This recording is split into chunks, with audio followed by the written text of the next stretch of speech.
Hello everyone, हम लोगों ने मैग्नेटिज्म चैप्टर पूरा कंप्लीट कर लिया।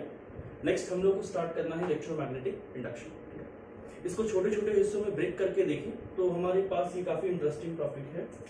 इसमें हमें पढ़ना है मैग्नेटिक फ्लक्स के बारे में, दूसरा इंड्यूस्ड ईएमएफ के बारे में हमें पढ़ना है। इंड्यूस्ड ईएमएफ में हमें पढ़ना है सबसे पहले Faraday law, Lenz law, motional EMF, induced electric field,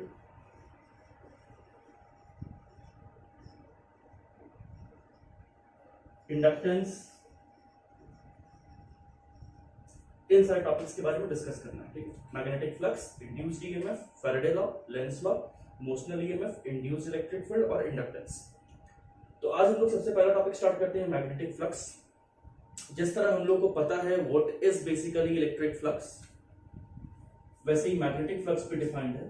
magnetic flux is equals to B dot A.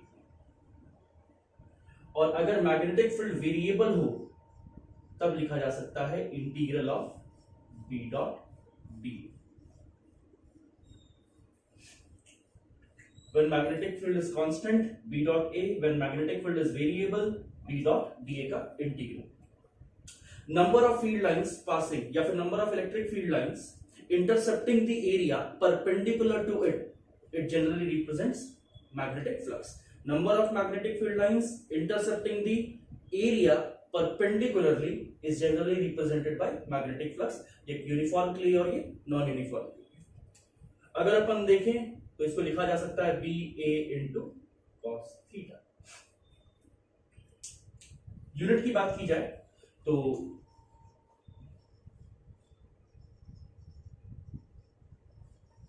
Magnetic field का यूनिट है टेस्ला, एरिया का यूनिट है मीटर स्क्वायर और इसका यूनिट है वेबर, यानी कि 1 weber is equals to tesla metre square. ये हमारा यूनिट है। वेबर भी लिखा जा सकता है और टेस्ला मीटर स्क्वायर भी रिप्रेजेंट किया जा सकता है मैग्नेटिक फ्लक्स। अब लोग अलग अलग पॉइंट पर देखते हैं कि मैग्नेटिक फील्ड वेरिएबल हो या एरिया वेरिएबल हो या एंगल वेरिएबल हो, तो किस तरह से हम लोग मैग्नेटिक फ्लक्स कैलकुलेट कर सकते हैं।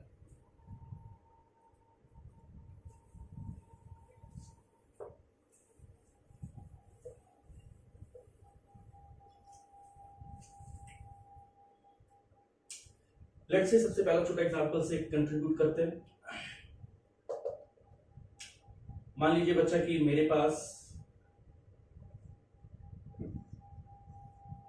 एक एरिया वेक्टर है, इस तरह से एरिया इस पर्टिकुलर डायरेक्शन में है। ये हमारे लिए एक्स एक्सिस है। लेंथ इसका दिया हुआ है L और इसका भी लेंथ दिया हुआ है L।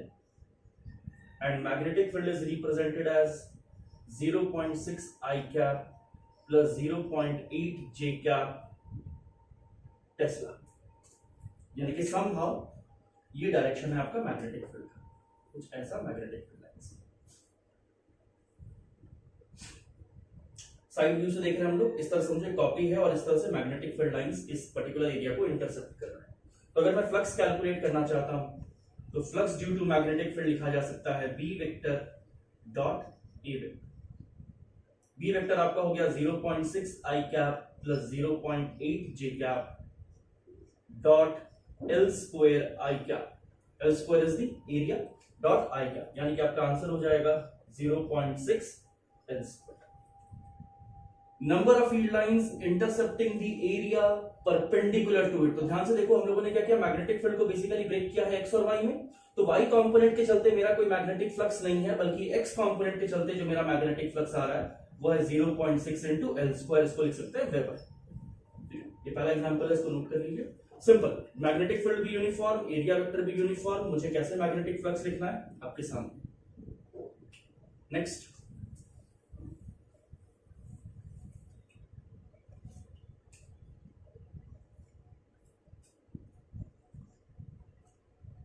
मान लीजिए अपन के पास कोई लूप है जो इस प्लेन में रखा हुआ है, ये आपका एक्स एक्सिस है, ये आपके लिए वाई एक्सिस है। मैग्नेटिक फील्ड दिया हुआ है B naught 1 plus X by L tesla minus K का, यानी कि मैग्नेटिक फील्ड किस तरफ है बच्चा, अंदर के डायरेक्शन में है।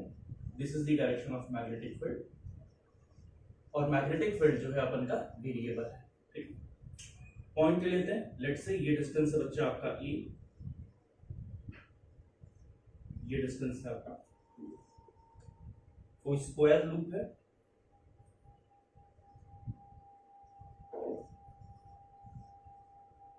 जिसका ईच साइड है ए के बराबर।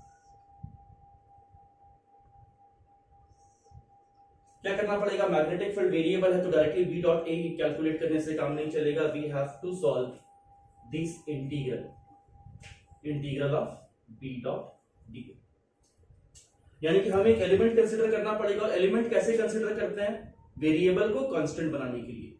मेरा मैग्नेटिक फील्ड जो है वो एक्स डायरेक्शन में वेरी कर रहा है, मेरा मैग्नेटिक फील्ड एक्स डायरेक्शन में वेरी कर रहा है, तो कैन आई कंसीडर किसी भी डिस्टेंस एक्स पर अगर मैं बहुत छोटा सा एलिमेंट ले लूं ऑफ थिकनेस dx, इस छोटे से थिकनेस में या इस छोटे से पर्टिकुलर एरिया में क्या हो जाएगा, मेरा मैग्नेटिक फील्ड यूनिफॉर्म हो जाएगा। बिल्कुल, dx is the elementary length. तो इतने छोटे से थिकनेस में I can consider the magnetic flux become constant, क्योंकि मैग्नेटिक फील्ड मैंने यहां पर क्या बोला, कांस्टेंट हो जाएगा for a very small thickness. तो मैग्नेटिक फ्लक्स इस पर्टिकुलर एरिया पर क्या हो जाएगा, कांस्टेंट।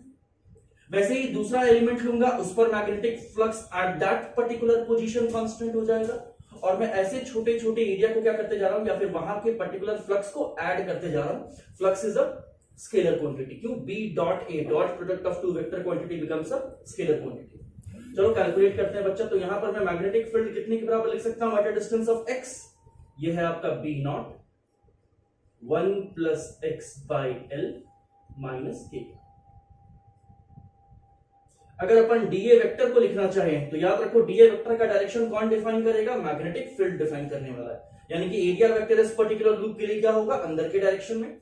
क्या लिखा जा सकता है बच्चा, इसे लिखा जा सकता है length a into thickness dx minus के। ये मेरा b मिल गया, एरिया वेक्टर मिल गया। अगर हमें फ्लक्स कैलकुलेट करना है फाई बी, तो हमें क्या करना चाहिए, इंटीग्रेट करना चाहिए B naught 1 plus X by L into A dx। ठीक है, दोनों के पीछे बच्चा के क्या है, तो डॉट प्रोडक्ट एंगल 0 बन रहा है, इसीलिए cos 0 का वैल्यू 1 मैंने लिख दिया। कहां से कहां तक इंटीग्रेट करना है, we have to integrate it from initial position A से फाइनल पोजीशन 2a तक। इंटीग्रेट करने से हमें क्या मिल जाएगा, मैग्नेटिक फ्लक्स मिल जाएगा। मैं clear with this, hopefully integrate तो आप लोग कर लोगे। इसको इंटीग्रेट करोगे फ्रॉम ए से लेकर 2a तक, तो इस पर्टिकुलर एरिया में के अक्रॉस जितना मैग्नेटिक फील्ड लाइंस इंटरसेप्ट कर रहा है, हमें उसका आंसर मिल जाएगा, यानी कि हमें मैग्नेटिक फ्लक्स मिल जाएगा। तो this weber is the answer of this question. Note down करेंगे बच्चे इसको। सेम क्वेश्चन है, मान लो कि पैटर्न सेम रखते हैं।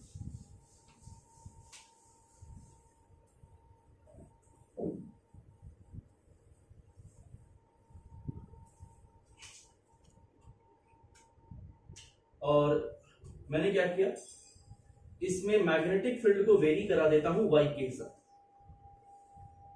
For the sake of convenience, खाली समझाने के लिए अपन बात कर रहे हैं।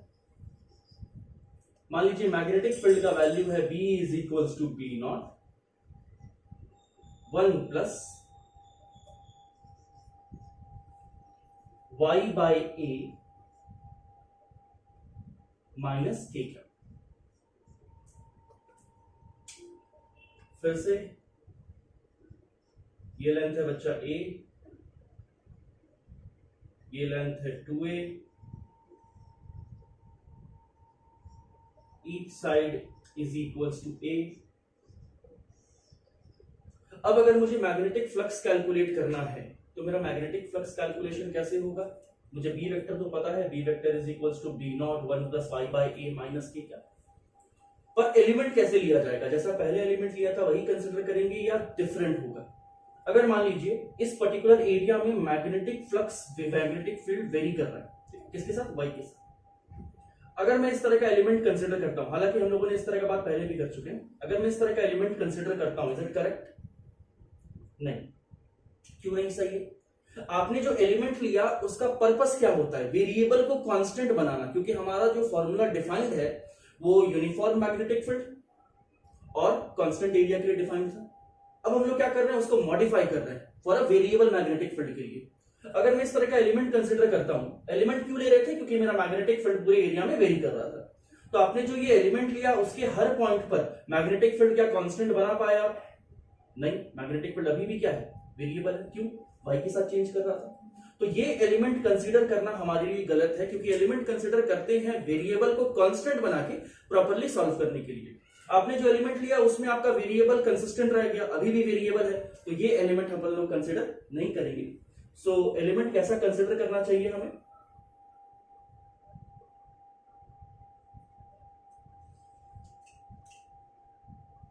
किसी भी डिस्टेंस y पर एक छोटा सा एलिमेंट कंसीडर कर लिए ऑफ थिकनेस dy। मैं आपको सिर्फ हिंट दे रहा हूं प्रॉब्लम को सॉल्व करने के लिए, ठीक है? प्रॉब्लम आपको खुद से सॉल्व करना है, क्योंकि हम लोग ये क्लास 11 से करते आ रहे हैं ये सारी चीजें। तो बच्चा यहां पर अगर मैं आपको लिखना चाहूं कि मैग्नेटिक फील्ड मुझे पता है और मुझे अगर एरिया वेक्टर लिखना है, छोटा सा एलिमेंट एरिया लिखना है, तो क्या हो जाएगा बच्चा? ये हो जाएगा a length into dy। This will be my area. Flux कैसे लिखा जाएगा? तो flux b will be equals to, अच्छा एरिया वेक्टर क्या होगा? It will be equals to minus K, क्या रीजन क्या है? कौन डिफाइन करेगा एरिया वेक्टर को? ये तो ओपन एरिया है। Magnetic field will define the direction of area vector. Magnetic field lines अंदर है, तो इनिशियली एरिया वेक्टर भी हमारा अंदर की डायरेक्शन में।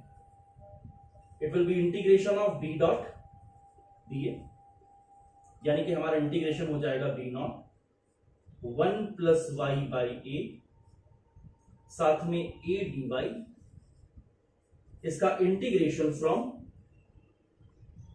अच्छा ये हाइट तो मैंने दिया ही नहीं है, लेट्स से ये हाइट भी आपका a, तो इंटीग्रेशन फ्रॉम y का लिमिट जाएगा, तो इंटीग्रेशन फ्रॉम a से लेकर के 2a, ठीक, फ्रॉम a टू 2, यहां से लेकर के पर्टिकुलर यहां तक के y के वेरिएशन में जो भी मेरा एरिया निकलने वाला है, मुझे उसके अक्रॉस मैग्नेटिक फ्लक्स कैलकुलेट करना है। ये मेरा आंसर हो जाएगा मैग्नेटिक फ्लक्स का, ठीक है। This is due to the variable magnetic field. अगर मेरा मैग्नेटिक फील्ड वेरिएबल है तो मुझे क्या करना पड़ेगा बच्चा? एलिमेंट कंसीडर करना पड़ेगा। एलिमेंट कंसीडर करने के बाद एलिमेंट कैसे कंसीडर करेंगे? वेरिएबल को कांस्टेंट बनाने के लिए। ये बात हमेशा याद रखना, थ्रू आउट 12th और 11 जो भी हम लोग का इंटीग्रेशन का सवाल रहता है, यहां तक नोट करो। नेक्स्ट,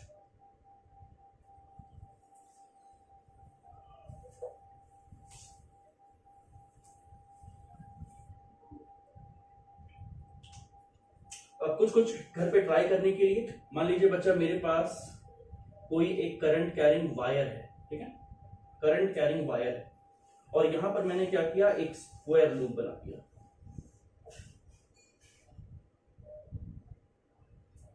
कितने डिस्टेंस पर? तो लेट से ये डिस्टेंस है आपका a, ये l लेंथ का है, ये भी l लेंथ का है, यानी कि बेसिकली स्क्वायर लूप है। मुझे उस लूप के अक्रॉस क्या फाइंड करना है? Magnetic flux. अभी जो मैंने एग्जांपल दिया बिल्कुल वैसा ही। मुझे पता है कि infinite straight current carrying wire के चलते हमारी जो मैग्नेटिक फील्ड होती है वो कितने के बराबर होगी? In this particular direction. अगर मैं किसी पॉइंट x पर पता करना चाहता हूं, किसी पॉइंट x पर पता करना चाहता हूं, तो मैग्नेटिक फील्ड कितने के बराबर होगा? ये होगा mu naught I by 2 pi x। Direction बच्चा, तो डायरेक्शन के लिए फिर से आइडियल क्रॉस r। आइडियल ऊपर की तरफ, r इस डायरेक्शन में, यानी कि अंदर होगा मैग्नेटिक फील्ड क्रॉस। अगर अपन लोग कंसिडर करना चाहते हैं इसको x एक्सिस, इसको y एक्सिस, तो अगर प्रॉपर्ली लिखना चाहो तो ये कितना हो जाएगा बच्चा? माइनस k क्या, अंदर के डायरेक्शन। लॉजिक मैंने समझा दिया। एलिमेंट कैसे कट करेंगे? तो अगर ये x के साथ वेरी कर रहा है तो किसी भी पर्टिकुलर डिस्टेंस x पर, किसी भी पर्टिकुलर डिस्टेंस x पर एक छोटा सा एलिमेंट कट कर लेंगे dx,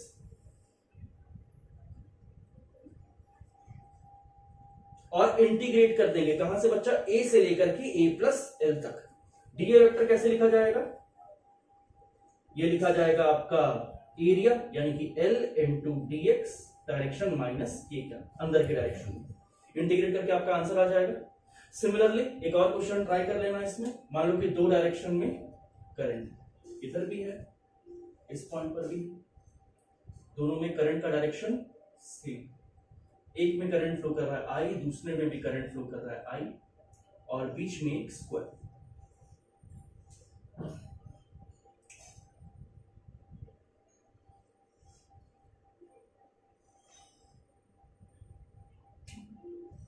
ये डिस्टेंस हो गया ए, ये डिस्टेंस हो गया आपका ए, और ये भी डिस्टेंस आपका हो गया ए, यानी कि दो वायर के बीच में जो टोटल गैप है वो है 3a। ये एक स्क्वायर लूप है ए साइड का। आपको पता करना है magnetic flux through this square loop, magnetic flux through this square loop, ठीक है। अपन लोगों ने अभी तक जो भी क्वेश्चन किया उसमें क्या है, मैग्नेटिक फील्ड वेरी कर रहा है और उसके चलते मैग्नेटिक फ्लक्स कैलकुलेट कर रहे हैं। वापस बच्चा सेम लॉजिक यहां पर लगाओगे, लेकिन यहां पर जो भी एलिमेंट कंसिडर करोगे, जो भी एलिमेंट कंसिडर करोगे उस पॉइंट पर, मान लो यहां से अगर किसी x डिस्टेंस पर आप कंसिडर करते हो कोई एलिमेंट, तो बच्चा ये वाला डिस्टेंस क्या हो जाएगा, ये डिस्टेंस हो जाएगा 3a माइनस एक्स। अगर एक का डिस्टेंस x होगा तो दूसरे से डिस्टेंस हो जाएगा 3a माइनस एक्स। मान लो ये वायर a है, दूसरे का नाम वायर b है, तो magnetic field due to wire a कितना हो जाएगा बच्चा, ये हो जाएगा mu naught I by 2 pi X in the direction minus K क्या। Magnetic field due to wire B ये आपका हो जाएगा mu naught I by 2 pi into 3a minus X. Direction बच्चा ध्यान से देखो, आइडियल क्रॉस आर बाहर की तरफ, आइडियल क्रॉस आर बाहर की तरफ, यानी कि इसका डायरेक्शन हो गया बच्चा के क्या।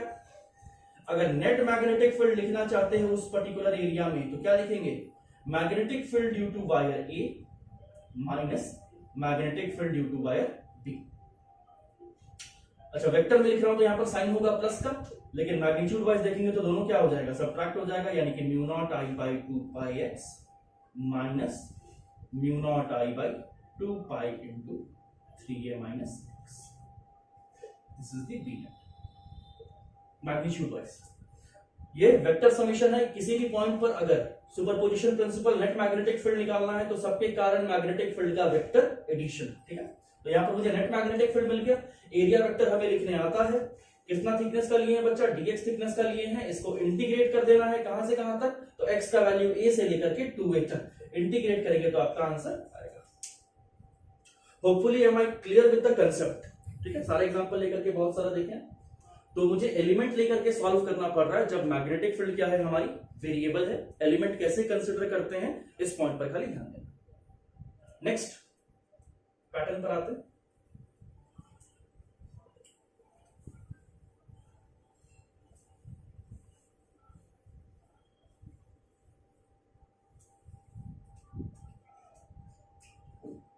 मान लीजिए कि मेरा एरिया चेंज कर रहा है, मैग्नेटिक फ्लक्स में एरिया चेंज कर रहा है। टेक एन एग्जांपल, मेरे पास कोई कंडक्टिंग रे है,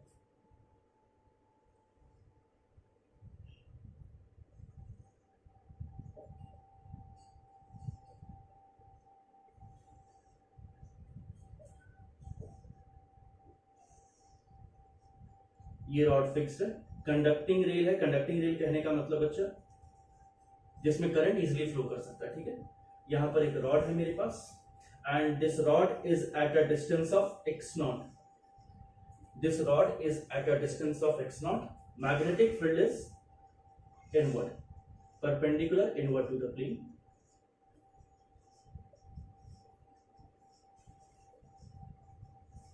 कंसिडर कर रहा हूं कि this rod is moving with a uniform speed v, uniform speed,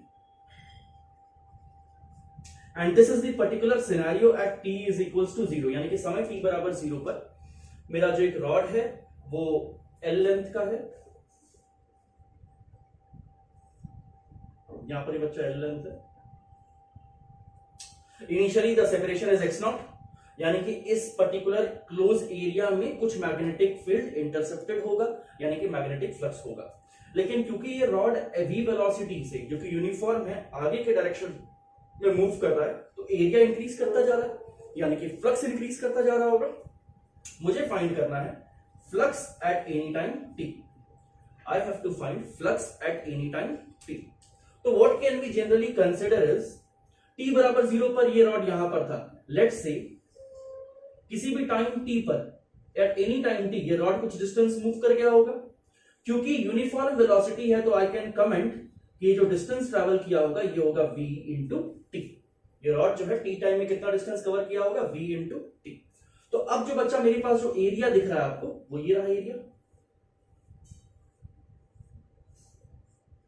magnetic field कितने के बराबर है इस पर्टिकुलर कंडीशन में? तो magnetic field is equal to let's say v naught, अंदर के डायरेक्शन में है तो माइनस के का। एरिया वेक्टर अगर लिखना चाहूं इस पर्टिकुलर इंस्टेंट पर एट एनी टाइम टी क्या हो जाएगा बच्चा? तो ये हो जाएगा लेंथ इंटू ब्रेथ, यानी कि L into X plus V naught into T, या फिर X naught plus V naught into T. इसका भी डायरेक्शन क्या होगा बच्चा? माइनस के का। मैग्नेटिक फील्ड डिसाइड करेगा एरिया वेक्टर का डायरेक्शन, तो flux at any time T क्या हो जाएगा बच्चा? वी नॉट इंटू, दोनों का डायरेक्शन सेम है, L X naught plus V naught into T, या फिर v into T, V not v into T. तो flux at any time T कितना आ गया? ये आपका आ गया v naught X naught into L plus v naught v into L into T. अगर मैं d phi by D T calculate करना चाहूं, क्यों कैलकुलेट करना चाह रहा हूं कुछ देरी में समझ में आएगा, लेकिन अगर मैं d phi by D T calculate करना चाहूं, इसका rate of change of flux calculate करना चाहूं बच्चा, तो इस टर्म का डिफरेंशिएशन 0, ये टर्म का डिफरेंशिएशन हो जाएगा 0 प्लस इसका डिफरेंशिएशन हो जाएगा v naught v into L, v naught v into L. This is the d phi by D T rate of change of flux through this particular area. Next question लेते हैं इसी में।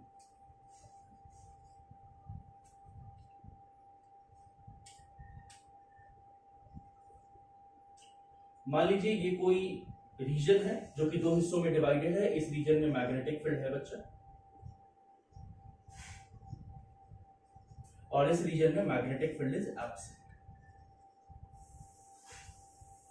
यहां पर magnetic field कितने के बराबर है? It is equals to B naught minus K का, अंदर के डायरेक्शन में।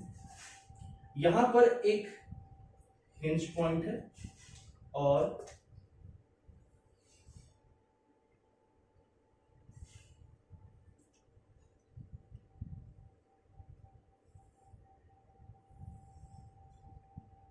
एक सेमी सर्कुलर लूप है, ठीक है। यहां पर एक सेमी सर्कुलर लूप है जो कि इस पॉइंट के अबाउट हिंज्ड है। इस लूप का रेडियस है बच्चा r, और ये लूप क्या कर रहा है? इस पॉइंट के अबाउट ओमेगा से रोटेट कर रहा है। ये सिनेरियो है t बराबर 0 का। इनिशियल टाइम t बराबर 0 पर ये सिनेरियो है कि मेरा लूप अभी उस रीजन में है जहां मैग्नेटिक फील्ड एब्सेंट है किसी भी टाइम t बराबर 0 पर। ये रीजन जहां पर मैग्नेटिक फील्ड प्रेजेंट है इनवर्ड, ये लूप क्या कर रहा है? रोटेट करने वाला है, यानी कि ये उस रीजन में इंटर करेगा जिस रीजन में मैग्नेटिक फील्ड पहले से प्रेजेंट है। तो आपको बताना है flux as a function of time and D phi upon D T. ये दो चीज आपको बताना है, flux as a function of time and D phi upon D T. Calculate करते हैं बच्चा। क्या करेंगे? किसी भी टाइम टी पर कैसा सिनेरियो बन रहा होगा? किसी भी टाइम टी पर बच्चा ये सिनेरियो होगा। ये सेमी सर्कुलर आर्क इस मैग्नेटिक फील्ड रीजन में लेट्स से इंटर कर गया होगा। कितना एंगल बनाया होगा? थीटा। ये ओमेगा जो है बच्चा कांस्टेंट है, तो I can directly comment theta is equals to what? Omega into T. लिख सकता हूं ओमेगा कांस्टेंट है, वरना जनरली क्या लिखना पड़ता? थीटा बराबर omega naught T plus half alpha T square. अगर अल्फा भी होता तब इस तरह का इक्वेशन लिखते हैं, लेकिन क्योंकि अल्फा नहीं है, ओमेगा कांस्टेंट है, तो ये टर्म हो गया 0। Theta is equals to omega into T. अब अगर मैं इस पर्टिकुलर इंस्टेंट पर, ये किसी भी टाइम टी की बात कर रहा हूं, एट एनी टाइम टी की बात कर रहा हूं, this is the intercepted area. ये रीजन है मेरा मैग्नेटिक फील्ड के अंदर। कितना हो जाएगा बच्चा मैग्नेटिक फ्लक्स? तो theta will be equals to magnetic field B naught अंदर के डायरेक्शन में माइनस के क्या डॉट एरिया वेक्टर। बच्चा एरिया वेक्टर लिखने आता है क्या? इस सर्कुलर आर्क का जो बन गया है यहां पर, can you calculate this particular area? कितने के बराबर होगा? Half R square into theta, half R square into theta. मान लो पूरा सर्कुलर आर्क के लिए चाहिए था, पूरा सर्कुलर आर्क के लिए मतलब पूरा सर्कल के लिए चाहिए, तो थीटा का वैल्यू कितना होता है बच्चे? 2 पाई, तो पाई आर स्क्वायर हो जाएगा। ये है एरिया ऑफ एन आर्क। तो मेरा थीटा एंगल रोटेट किया है, तो इसमें कितना एरिया इंटरसेप्टेड है? Half R square into theta. तो मैं लिख सकता हूं हाफ आर स्क्वायर, थीटा के बदले लिख दिया मैंने ओमेगा टी माइनस के का। तो आपका वैल्यू कितना आ गया बच्चा? Half B naught R square omega into, this is the value of flux. Scalar quantity है। अगर आप पता करना चाहते हो D phi upon D T, so what is D phi upon D T? It will be equals to half B naught R square into omega, half B naught R square into omega. ठीक है, यहां तक बच्चा note कर लो।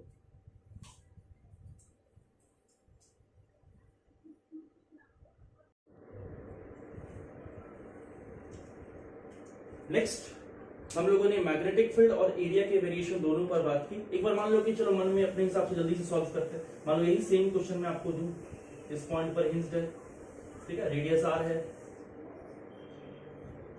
क्या कर रहा है? लूप का ये इनिशियल इंस्टेंट है t बराबर 0।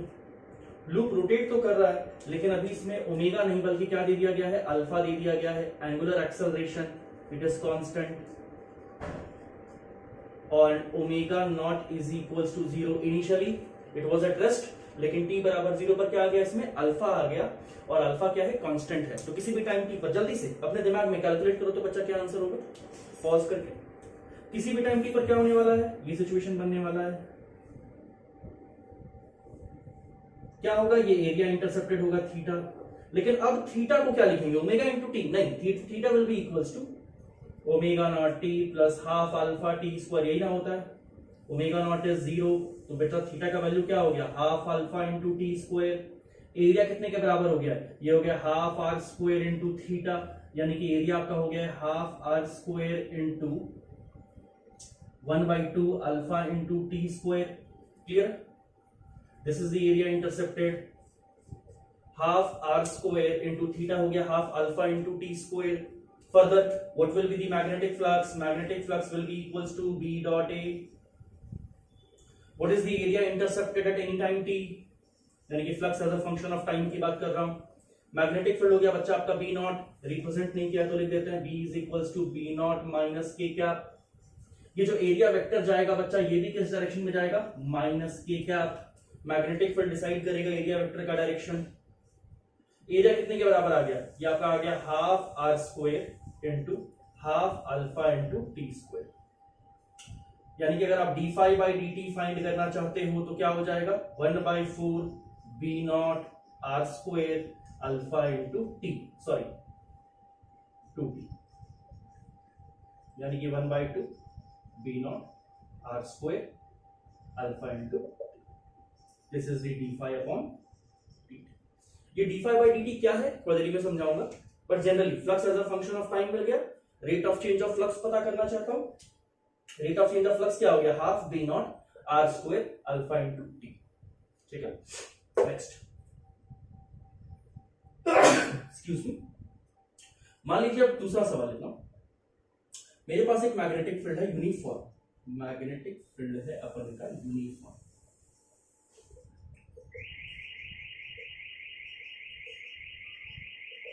और ये मेरा एक लूप है, ध्यान देना, ये अपन के पास एक लूप है, और ये हमारा जो लूप है ना, ये इस पर्टिकुलर एक्सिस के अबाउट रोटेट कर जाएगा। किससे बच्चा? ओमेगा से। ओमेगा क्या है? कांस्टेंट यहाँ पर। फिर से मैं ओमेगा 0 देकर के अल्फा दे सकता हूं, ओमेगा अल्फा दोनों दे सकता हूं, डिपेंड करता है मेरे ऊपर। तो ये लूप जो है ना बेसिकली क्या है, देखो मैग्नेटिक फील्ड अंदर की तरफ है, तो अभी एट अ पर्टिकुलर इंस्टेंट मान ले बच्चा इसका एरिया वेक्टर x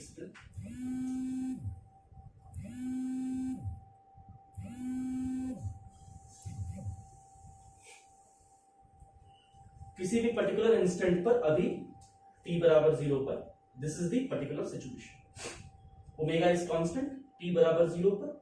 अभी ये टी बराबर 0 से रोटेट करना स्टार्ट करेगा, इसका रेडियस r है। So what is the initial flux? Flux at time t बराबर 0। मैग्नेटिक फील्ड भी अंदर की तरफ है, let's say v not, area vector भी अंदर की तरफ है, let's say pi r square. ये अपन का आंसर हो गया। Phi at any time t की हम लोग को बात करनी है, ये इनिशियल मैंने लिख दिया। किसी भी टाइम t पर क्या होगा, ये कॉइल रोटेट कर जाएगा, this coil will start rotating. इसका टॉप व्यू से देखना चाहते हो तो टॉप व्यू से भी देख सकते हैं।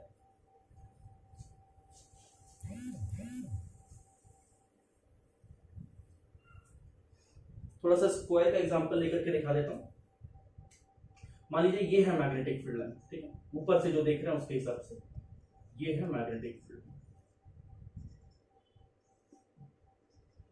और ये मान लीजिए मेरा कोई स्क्वायर लूप है।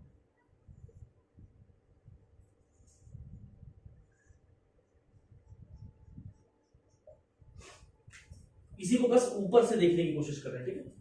तो समझने की कोशिश करना, ये मेरा बच्चा क्या है, एरिया वेक्टर है इनिशियली, मैग्नेटिक फील्ड भी सेम डायरेक्शन में है, तो मैग्नेटिक फ्लक्स क्या हो जाएगा, फ्लक्स हो जाएगा B डॉट A, यानी कि सीधा सीधी हो जाएगा B इंटू A। लेकिन अगर ये इस पर्टिकुलर एक्सिस के अबाउट रोटेट करने लग जाए तो किसी भी टाइम t पर क्या होगा, ये रहा इसका सेंस, किसी भी टाइम t पर ये रहा लूप, ये t बराबर 0 का कंडीशन है, ये किसी भी टाइम t का कंडीशन है। लूप क्या कर गया, रोटेट कर गया, किससे बच्चा, थीटा एंगल से। Note is theta, omega into T. Same area vector के साथ भी हो गया, एरिया वेक्टर भी बच्चा क्या कर गया, रोटेट कर गया, कितने से बच्चा, थीटा से, and theta is equals to omega into T. यानी कि अभी किसी भी टाइम टी पर area vector, new area vector और मैग्नेटिक फील्ड के बीच में क्या हो गया, एंगल आ गया। न्यू एरिया वेक्टर और मैग्नेटिक फील्ड के बीच में आपका आ गया एंगल। तो अब जब फ्लक्स लिखोगे किसी भी टाइम टी पर, वो कितने के बराबर होगा, B डॉट A। ये t बराबर 0 का सिचुएशन था, यानी कि magnetic field area into cos theta. क्या दोनों के बीच में एंगल है, बिल्कुल एंगल है। तो मेरा आंसर क्या होगा, B इंटू, इसी में बस एग्जांपल समझा रहा हूं, पाई r स्क्वायर इंटू हो गया cos omega T. Why omega T, because omega is constant, तो कितने एंगल से रोटेट करेगा, ओमेगा इंटू टी से रोटेट कर जाएगा। So this is the flux at any time t। अगर d phi by dt calculate करना चाहते हो इस क्वेश्चन में, तो what is d phi by dt, it is equals to b into pi R square. Cos का differentiation हो जाएगा बच्चा sign omega T, become negative sine by omega. Cos का डिफरेंशिएशन साइन, साथ में अंदर में ओमेगा टी है, तो सॉरी मल्टीप्लीकेशन में ओमेगा। ये आपका आ गया d phi upon dt, pi b pi r square sine omega t, साथ में omega with negative sine, this is equals to d phi by dt। तो सोच समझ के काम करना। ये इक्वेशन मैंने जो लिखा, क्या ये सेटिस्फाई कर रहा है, जस्टिफाई कर रहा है, बिल्कुल जस्टिफाई कर रहा है। ध्यान से देखो, t का वैल्यू 0 पुट करो, t का वैल्यू 0 पुट करो, तो t का वैल्यू 0 पुट करने से cos 0 का मतलब पहला इनिशियल वैल्यू क्या होगा, b into a, b into a, यानी कि सेटिस्फाई कर रहा है बिल्कुल। लेकिन अगर मैं ओरिएंटेशन चेंज कर दूं t बराबर 0 का, रिपीट कर रहा हूं, अगर मैं ओरिएंटेशन चेंज कर दूं t बराबर 0 पर, तो मेरा आंसर बार बार सेम नहीं आएगा। जैसे कि फॉर एन एग्जांपल,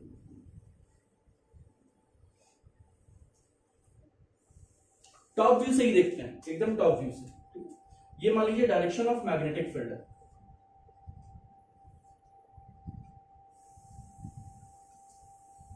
और इनिशियली ये होता मेरा कॉइल। टॉप व्यू से दिखा रहा हूं बच्चा, उसी फिगर में इनिशियली ये होता कॉइल, मान लो ये होता मेरा एरिया वेक्टर। तो एरिया वेक्टर और मैग्नेटिक फील्ड के बीच में कितना एंगल है, 90 डिग्री, t बराबर 0 का केस। और ये कॉइल क्या कर रहा है, रोटेट कर रहा है इस डायरेक्शन में। तो किसी भी टाइम t पर ये कॉइल रोटेट कर जाएगा। मान लो ये होगा इसका इनिशियल पोजीशन, अब ये होगा इसका एरिया वेक्टर बच्चा। क्या कितने से रोटेट कर गया बच्चा, ये थीटा एंगल से रोटेट कर गया, and theta is equals to omega into T. Magnetic field के साथ ये एरिया वेक्टर किसी भी टाइम टी पर, मैग्नेटिक फील्ड के साथ ये एरिया वेक्टर किसी भी टाइम टी पर कितना एंगल बना रहा है, pi by 2 minus theta. Magnetic field के साथ ये एरिया वेक्टर किसी भी टाइम टी पर, generally eight any time T की बात कर रहा हूं, कितना एंगल बना रहा है, पाई बाई 2 माइनस थीटा। तो flux at any time T क्या लिखोगे, लिखोगे तो वही B A into cos theta. लेकिन यहां पर क्या हो जाएगा बच्चा, B A cos pi by 2 minus omega T, B A cos pi by 2 minus omega T, किसी भी टाइम टी पर। अब जो मेरा एंगल होगा वो क्या होगा, पाई बाई 2 माइनस है, माइनस थीटा। सेटिस्फाई कर रहा है बिल्कुल। टी बराबर 0 पुट करो, टी बराबर 0 पुट करो, टी बराबर 0 पुट करने पर क्या हो जाएगा, B A cos pi by 2, cos pi by 2 का वैल्यू बच्चा 0, यानी कि मेरा वैल्यू आ गया 0। टी बराबर 0 पर फ्लक्स एट टी बराबर 0 क्या आएगा, 0। सेटिस्फाई कर रहा है, हाँ बिल्कुल। यानी कि ओरिएंटेशन पे डिपेंड कर रहा है। पहला टी बराबर 0 पर मैग्नेटिक फील्ड के डायरेक्शन में था एरिया वेक्टर, तो देखो मेरा कॉस थीटा के बदले मैंने सीधा सीधी ओमेगा टी लिखा। किसी भी टाइम टी पर एरिया मैग्नेटिक फील्ड और एरिया वेक्टर के बीच का एंगल बन जाएगा ओमेगा टी। इस केस में इनिशियली ओरिएंटेशन ऐसा था कि मैग्नेटिक फील्ड के साथ एरिया वेक्टर क्या बना रहा था, 90 डिग्री बना रहा था। इसमें अगर ये इक्वेशन लिख दोगे तो गलत होगा, तो आपको प्रॉपर्ली देख करके एनालाइज करना चाहिए, ठीक है। ये सिचुएशन कैसा है, तो सिचुएशन वही वाला है, ये क्रॉस है लेकिन लूप इस तरह से है, रोटेट अभी भी कर रहा है, इसके वो रोटेट कर रहा है, लेकिन अभी एरिया वेक्टर इस डायरेक्शन में, समझ में आएगा। ये है टी बराबर 0 का, नोट कर लेंगे यहां तक।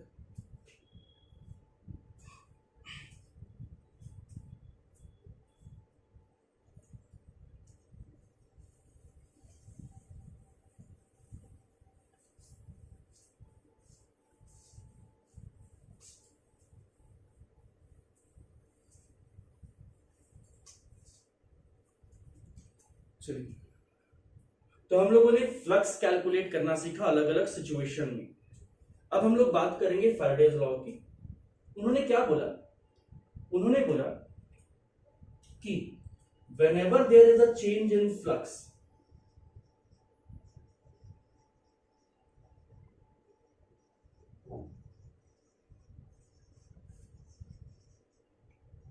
linked with the coil,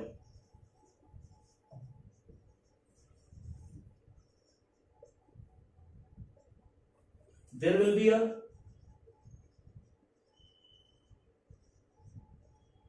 induced current या फिर induced EMF और induced current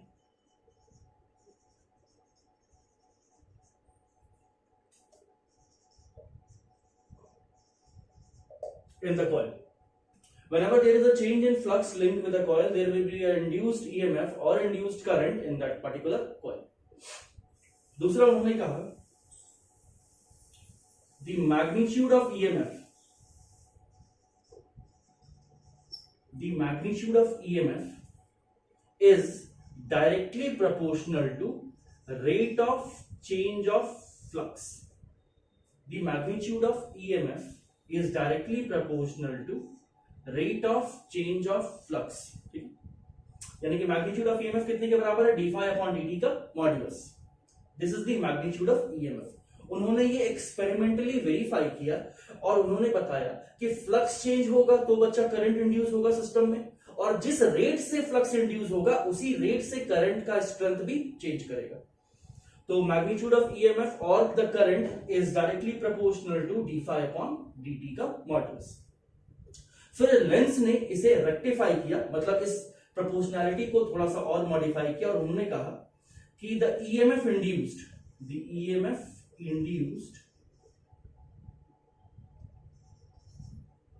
will be equals to minus d phi upon dt। उन्होंने नेट बता दिया कि जो ईएमएफ इंड्यूस्ड होगा it will be equals to minus D phi by dt। उन्होंने मैग्नीट्यूड ऑफ ईएमएफ का सेंस बताया, एक्सपेरिमेंट किया, करंट का स्ट्रेंथ को चेक किया, और उन्होंने बताया जिस रेट से मैग्नेटिक फ्लक्स चेंज करेगा उसी रेट से क्या होगा, ईएमएफ इंड्यूस्ड होगा, और उसी रेट से मेरा करंट में वेरिएशन आएगा। लेकिन लेंस ने उसे और प्रॉपर वे में डिफाइन करते हुए कहा the induced EMF will be equals to minus D phi upon dt, that is the EMF induced in such a way that it opposes the cause of its creation. यानी कि ये minus sign जो है, ये minus sign बताना चाहता है कि ईएमएफ का डायरेक्शन क्या होगा, सेंस क्या होगा। तो बोलता है कि माइनस साइन रिप्रेजेंट कर रहा है कि जो ईएमएफ इंड्यूस्ड होगा वो इस तरह से इंड्यूस्ड होगा सच दैट वो अपने कॉज को क्या करना चाहता है, अपोज करना चाहता है। जो भी उसका कॉज होगा, मैग्नेटिक फ्लक्स का वेरिएशन इज अ कॉज। अब इंक्रीज ऑफ मैग्नेटिक फ्लक्स है या डिक्रीज ऑफ मैग्नेटिक फ्लक्स है, जो भी उसका कॉज है वो अपने कॉज को क्या करना चाहता है, अपोज करना चाहता है। तो ये डिफाइन करेगा मेरा इंड्यूस्ड ईएमएफ का डायरेक्शन या फिर इंड्यूस्ड करंट का डायरेक्शन। इन्होंने सिर्फ क्या बताया, कितने स्ट्रेंथ का ईएमएफ या कितने स्ट्रेंथ का करंट सिस्टम में डेवलप होगा। इन्होंने बताया कि what will be the actual direction of current. ठीक है, इनका ये जो स्टेटमेंट था ये कोई नया नहीं था, ये बेसिकली है कंसीक्वेंस ऑफ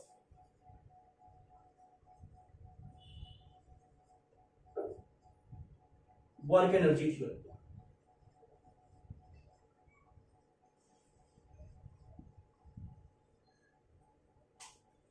इन्होंने कोई नया चीज नहीं किया, इन्होंने नेचर के लॉ को खाली एक्सप्लेन कर दिया, नेचर के लॉ को एक्सप्लेन किया। जैसे कि अगर मेरे सिस्टम में कोई एनर्जी है या फिर सिस्टम में पर्टिकुलरली लेट्स से मान लो कि चेंज ऑफ एनर्जी हो रही है, तो इट इज इंपॉर्टेंट कि there has to be a work done.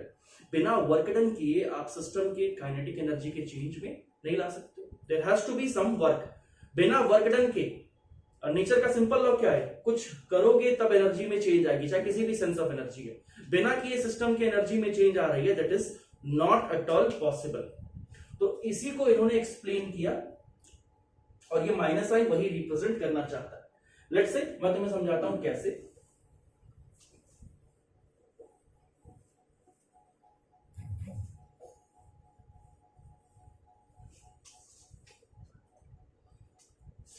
वो उन्होंने एनर्जी पर जो बात की उसको एक्सप्लेन करता हूं। मान लीजिए कि मेरे पास एक कॉइल है, ठीक है बच्चे, कॉइल का ये आउटर सरफेस है, यानी कि देखो बाहर से कॉइल अंदर की तरफ जा रहा है।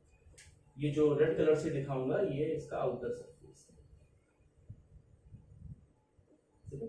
अपन इस डायरेक्शन से देख रहे हैं, this is the sense of view. मेरे पास मान लीजिए एक बार मैग्नेट है, नॉर्थ पोल साउथ। मुझे पता है कि नॉर्थ पोल से मैग्नेटिक फील्ड लाइंस निकलता है, साउथ पोल में इंटर करता है, अंदर में साउथ पोल से नॉर्थ पोल की तरफ जाता है। मैग्नेटिक फील्ड लाइंस निकलता है नॉर्थ पोल से, इंटर करता है साउथ। इतना ही काफी है। मान लीजिए ये बार मैग्नेट v स्पीड से आगे की तरफ प्रोसीड कर रहा है। ये बार मैग्नेट जो है वो v स्पीड से आगे की तरफ प्रोसीड कर रहा है। एक और एग्जांपल दिखा दूं, मैग्नेटिक फील्ड लाइन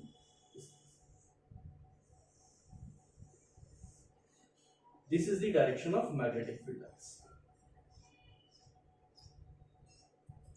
अब ये जैसे जैसे बार मैग्नेट इसके क्लोज आता जाएगा, नंबर ऑफ फील्ड लाइंस जो इस लूप से लिंक्ड है वो इंक्रीज करता जाएगा। जैसे जैसे ये बार मैग्नेट इस कॉइल की तरफ आता जाएगा तो इस लूप से जो लिंक्ड मैग्नेटिक फील्ड लाइंस है वो इंक्रीज करता जाएगा। अगर यानी कि मैग्नेटिक फ्लक्स में क्या आ रहा है, चेंज आ रहा है। बिल्कुल सही बात है, मैग्नेटिक फ्लक्स चेंज हो रहा है। If there is a change in magnetic flux there has to be a current and EMF induced in the coil. According to Faraday's experiment, whenever there is a change in flux linked with the coil, there has to be an induced EMF or induced current in that particular coil। बहुत अच्छी बात। अब इस चीज को normally सोचो कि lens ने क्या कहा, लेंस का जो स्टेटमेंट था उसके हिसाब से क्या, अगर मैं इस बार मैग्नेट को एक यूनिफॉर्म वेलोसिटी दे करके छोड़ देता हूं, अगर मैं इस बार मैग्नेट को यूनिफॉर्म वेलोसिटी दे करके छोड़ देता हूं और कोई ऑपोजिंग फोर्स जनरेट नहीं हो रहा है सिस्टम में, कोई ऑपोजिंग फोर्स जनरेट नहीं हो रहा है सिस्टम में, तो क्या होगा, इस बार मैग्नेट के मोशन के चलते करंट डेवलप होने लग जाएगा। यानी कि मैं कोई वर्क नहीं कर रहा, मैंने सिर्फ एक वेलोसिटी देकर के छोड़ दिया, अब वो यूनिफॉर्म वेलोसिटी से मूव करता जा रहा है और मेरे सिस्टम में क्या हो रहा है, करंट डेवलप हो रहा है। यानी कि मैं बिना कोई एनर्जी खर्च किए, देखो इसकी वेलोसिटी भी डिक्रीज नहीं हो रही है, यानी कि मैंने जो एनर्जी दी वो तो कंसाइज है, सिस्टम के पास है, तो मैंने कोई एनर्जी प्रोवाइड नहीं की और फिर भी मैं क्या कर रहा हूं, करंट जनरेट कर पा रहा हूं। Is that possible? ये लॉ ऑफ नेचर को वायलेट करता है। बेसिकली वर्क एनर्जी थ्योरम जो मैंने कहा वो लॉ ऑफ नेचर को जनरली एक्सप्लेन करता था, तो ये उसको वायलेट करता है कि बिना कोई वर्क किए मैं सिस्टम से एनर्जी एब्स्ट्रैक्ट कर पा रहा हूं। That is not particular possible. तो लेंस ने बोला कि होता क्या होगा, there has to be an opposing force. ऐसा पॉसिबल ही नहीं है कि आप यूनिफॉर्म वी वेलोसिटी से प्लेस कर दो और करंट ऑटोमेटिकली जनरेट करने लग जाए। There has to be a opposing force जो इसको क्या कर रहा होगा, रिटार्ड करना चाह रहा होगा। अगर मैं इसको, फिर मुझे क्या करना पड़ेगा, इसको वी वेलोसिटी से मूव करवाने के लिए वर्क करना पड़ेगा, और उस वर्क के अगेंस्ट में क्या डेवलप होगा, करंट डेवलप होगा। It is not possible to move the bar magnet with a uniform velocity, यानी कि बिना वर्क किए करंट जनरेट करना पॉसिबल नहीं है। इन दी अदर सेंस, अगर मैं फोर्स नहीं लगाता हूं तो क्या होगा, इसकी काइनेटिक एनर्जी, रिटार्डिंग फोर्स होना चाहिए, तो इसकी वेलोसिटी क्या करेगी, डिक्रीज करते जाएगी। तो इसकी जो काइनेटिक एनर्जी होगी वो किसी अदर फॉर्मेट में कन्वर्ट हो रही होगी। ये मैकेनिकल वर्क मेरा इलेक्ट्रिकल वर्क में अचानक चेंज हो रहा होगा, या मैकेनिकल एनर्जी इलेक्ट्रिकल एनर्जी में चेंज हो रही होगी। That is quite true, law of nature को वॉयलेट नहीं कर रहा है, लेकिन यूनिफॉर्म स्पीड से मूव करता रहे और करंट जनरेट होता रहे, दैट इज नॉट पॉसिबल। तो लेंस ने इसी बात को एनालाइज करके एक माइनस साइन वहां पर लगाया कि अपोज करेगा किसको, जो उसके करंट या फिर जो उसमें ईएमएफ जनरेशन के लिए रिस्पॉन्सिबल है। अब सोच के देखो, ये लॉ ऑफ नेचर को एक्सप्लेन करता हुआ उन्होंने बोला कि अगर ये नॉर्थ पोल इसके पास आ रहा है तो इस कॉइल को इसको अपोज करना चाहिए, क्योंकि करंट तो जनरेट हो रहा है। फैराडे ने बोला करंट जनरेट हो रहा है, तो इसको इसे क्या करना चाहिए बच्चा, अपोज करना चाहिए। तो अपोज करने के लिए क्या जनरेट करेगा, एक नॉर्थ पोल। अब ये नॉर्थ पोल जो जनरेट करेगा वो इसको क्या करेगा, अपोज करेगा, यानी कि there has to be an opposing force पीछे के डायरेक्शन में। ये फोर्स इसको रिटार्ड करेगा, यानी कि इसकी वेलोसिटी डिक्रीज होगी, और यहां करंट मेरा डेवलप कर रहा है, यानी कि मैकेनिकल एनर्जी इलेक्ट्रिकल एनर्जी में ट्रांसमिट होती हुई लगेगी। या तो अगर मैं इसको यूनिफॉर्म वेलोसिटी से मूव करवा रहा हूं तो मुझे इस फोर्स के अगेंस्ट अपना एक एक्सटर्नल फोर्स लगाना पड़ेगा। ध्यान देना बच्चा, ये चीज जो मैं समझा रहा हूं ये आगे जाकर के हम लोग बीआईएल का जो कंसेप्ट है कि force on a current carrying wire में बीआईएल का जो डायरेक्शन हम लोग देखेंगे उसका भी एक्सप्लेनेशन यहां से आपको मिलेगा। तो there has to be an opposing force. तो इसको यूनिफॉर्म स्पीड से मूव करने के लिए एक्सटर्नल फोर्स लगाना पड़ेगा, यानी कि मुझे वर्क परफॉर्म करना पड़ेगा, और उसी वर्क के कारण क्या होगा, there has an electrical energy in the system. दूसरा, पहले मैं फैराडे के खाली क्वेश्चन को एक्सप्लेन कर रहा हूं, फिर मैं अलग पॉइंट ऑफ व्यू से इसको पूरा दिखाऊंगा। मान लीजिए बच्चा ये नॉर्थ और ये साउथ है और ये बार मैग्नेट दूर जा रहा है। मैं जनरल बात कहना चाह रहा हूं अभी, उसके बाद मैं आपको करंट का डायरेक्शन प्रॉपर तरीके से एक्सप्लेन करूंगा। तो मान लो ये नॉर्थ पोल दूर जा रहा है, यानी कि इसके थ्रू मैग्नेटिक फ्लक्स चेंज कर रहा होगा, नो डाउट इसके थ्रू मैग्नेटिक फ्लक्स जो है वो चेंज कर रहा होगा। हाँ, मैग्नेटिक फ्लक्स चेंज कर रहा होगा तो करंट होगा, बिल्कुल। क्या करना चाहिए, उस करंट को अपोज करना चाहिए। अपोज करने का मतलब नॉर्थ पोल दूर जा रहा है, it will generate a south pole, this will be the direction of current. देखो दोनों में डायरेक्शन ऑफ करंट ऑपोजिट है, इसमें बाहर से अंदर की तरफ जा रहा है, इसमें अंदर से बाहर की तरफ करंट आ रहा है। देख लो हम लोग इस तरफ से देखना है, ठीक है ना, कंफ्यूज नहीं करना, बाहर से अंदर की तरफ आ रहा है, बोर्ड के अंदर से जा रहा है, और this is the direction, this is the direction, इसमें opposite direction. North pole generate किया, ये साउथ पोल जनरेट किया। लेंस लॉ क्या एक्सप्लेन करना चाहता है, समझ में आया, लॉ ऑफ नेचर एक्सप्लेन करना चाहता है बेसिकली कि जो भी मेरा सिस्टम में करंट इंड्यूस होगा वो इस तरह से इंड्यूस होगा such that it wants to oppose the cause, such that it wants to oppose the cause. इसका प्राइमरी रीजन क्या हो सकता है कि बेसिक लॉ ऑफ नेचर को वॉयलेट ना करे। मैंने वी वेलोसिटी दे करके छोड़ा तो ऑब्वियस सी बात है कि मेरी यूनिफॉर्म वेलोसिटी के चलते यहां पर करंट तो जनरेट हो रहा है, यानी कि बिना किसी वर्कडन के आप एनर्जी चाह रहे हो, दैट इज नॉट पॉसिबल। हो क्या रहा होगा, ये सिस्टम के चलते एक ऑपोजिंग फोर्स जनरेट जरूर कर रहा होगा, जो कि इसकी रिटार्डिंग फोर्स को जनरेट करेगा। अगर यूनिफॉर्म स्पीड से मूव करना है तो एक एक्सटर्नल फोर्स चाहिए होगा, there has to be a work done, जो कि यहां पर एनर्जी के लिए रिस्पॉन्सिबल है। मैकेनिकल एनर्जी को इलेक्ट्रिकल एनर्जी के प्रॉपर वे में कन्वर्ट करने का उन्होंने सेंस बताया। नेक्स्ट आता है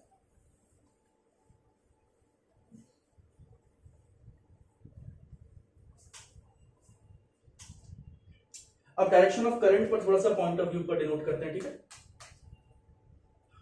मैं आपको 3-4 क्वेश्चन दे रहा हूं, उसके हिसाब से हम लोग बात करेंगे। मान लीजिए बच्चा मेरे पास एक वायर है, इस वायर में यहां पर एक लूप है, क्वेश्चन नंबर 8, इसमें करंट आई फ्लो कर रहा है, आपको बताना है इंड्यूस्ड करंट का direction, find the direction of induced current.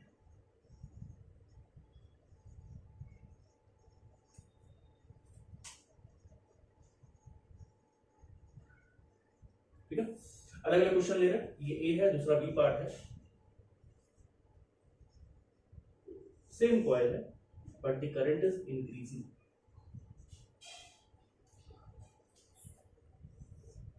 Coil है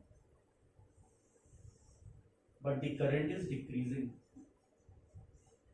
What is the direction of induced current in the coil? ठीक, दूसरा एक कॉइल है,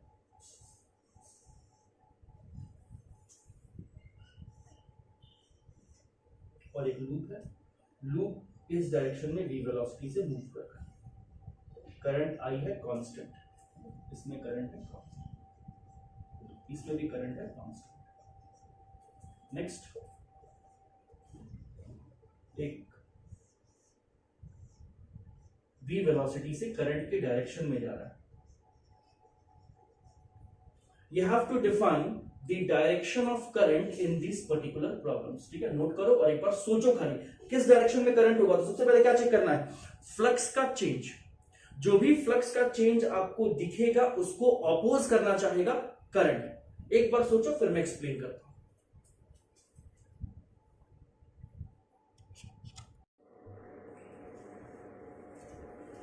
ट्राई कर लिए, चलो अपन स्टार्ट करते हैं। सबसे पहले क्या करना है, लेंस ने जो बताया था वो मैंने एक्सप्लेन किया। अब डायरेक्शन ऑफ करंट देखना है, उसके लिए उतना कचरा सोचने की जरूरत नहीं है, अपन लोग सिंपल तरीके से देख सकते हैं कि ये डायरेक्शन ऑफ करंट है बच्चा, तो इसके चलते इस रीजन में मैग्नेटिक फील्ड इज डाउनवर्ड,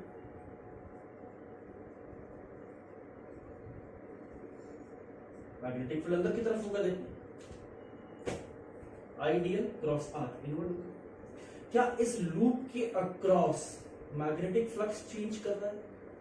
क्या इस लूप के अक्रॉस मैग्नेटिक फ्लक्स चेंज कर रहा है? बिल्कुल नहीं। रीजन क्या, एरिया नहीं चेंज कर रहा। दूसरा, हाँ मैग्नेटिक फील्ड जरूर डिस्टेंस के साथ वेरी कर रहा है, लेकिन जो मैग्नेटिक फील्ड t बराबर 0 पर होगा मान लो, वही मैग्नेटिक फ्लक्स t बराबर 10 सेकंड पर भी होगा। क्यों? रीजन वही है, मैग्नेटिक फील्ड जरूर वेरिएबल है, लेकिन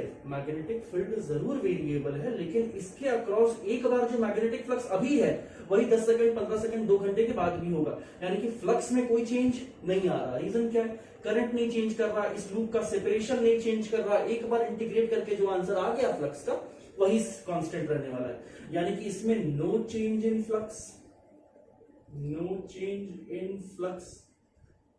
through coil, hence no current induced।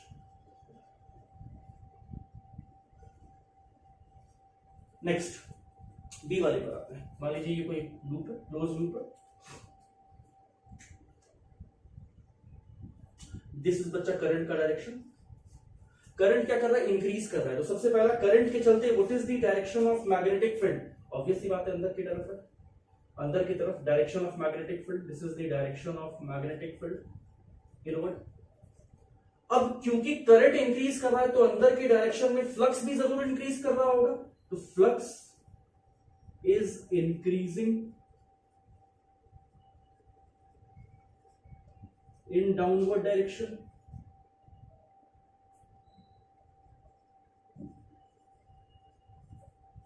Flux जो इसके थ्रू, इस लूप के थ्रू पास कर रहा है, वो टाइम के साथ क्या कर रहा है, वो इंक्रीज कर रहा होगा। रीजन क्या है, करंट इंक्रीज कर रहा है, तो फ्लक्स जो इस लूप के थ्रू पास कर रहा है वो टाइम के साथ इंक्रीज कर रहा होगा। मुझे क्या करना है, according to Lenz law the induced current must oppose the cause. So what is the cause? There is a change in flux plus there is a increase in flux in the downward direction। मुझे इसको oppose करना है, यानी कि increase in flux in the downward direction को oppose करना है। तो मुझे क्या करना चाहिए, अपना मैग्नेटिक फील्ड आउटवर्ड डायरेक्शन में डेवलप करना चाहिए। क्यों? इस कॉइल में जो करंट होगा वो इस तरह से होगा कि इस करंट के चलते जो मैग्नेटिक फ्लक्स हो या मैग्नेटिक फील्ड हो वो डाउनवर्ड डायरेक्शन के फील्ड को अपोज कर पाए। यानी कि बच्चा the direction of current, induce current in this coil will be this. अब इसके इस करंट के कारण देखो, इस करंट के कारण magnetic field is in the outward direction.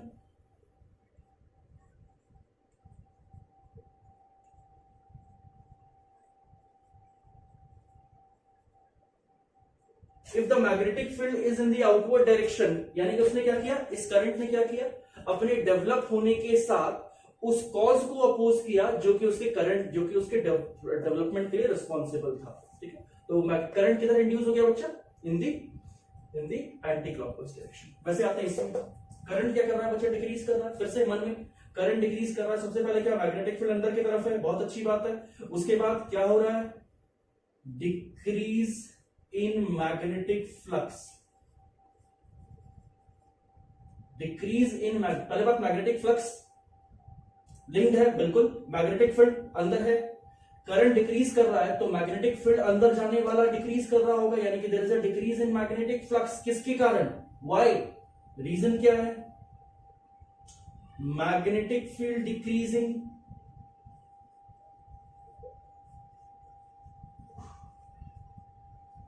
In downward direction, यही रीजन है।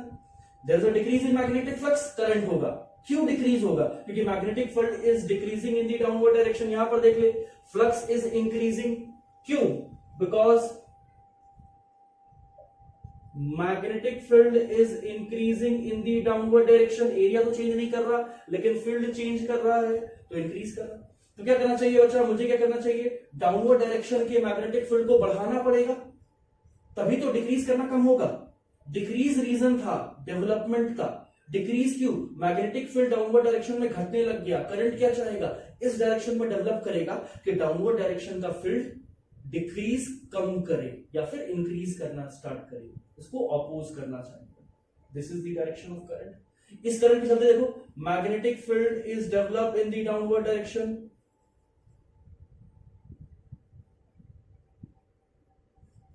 magnetic field is reduced in the downward direction,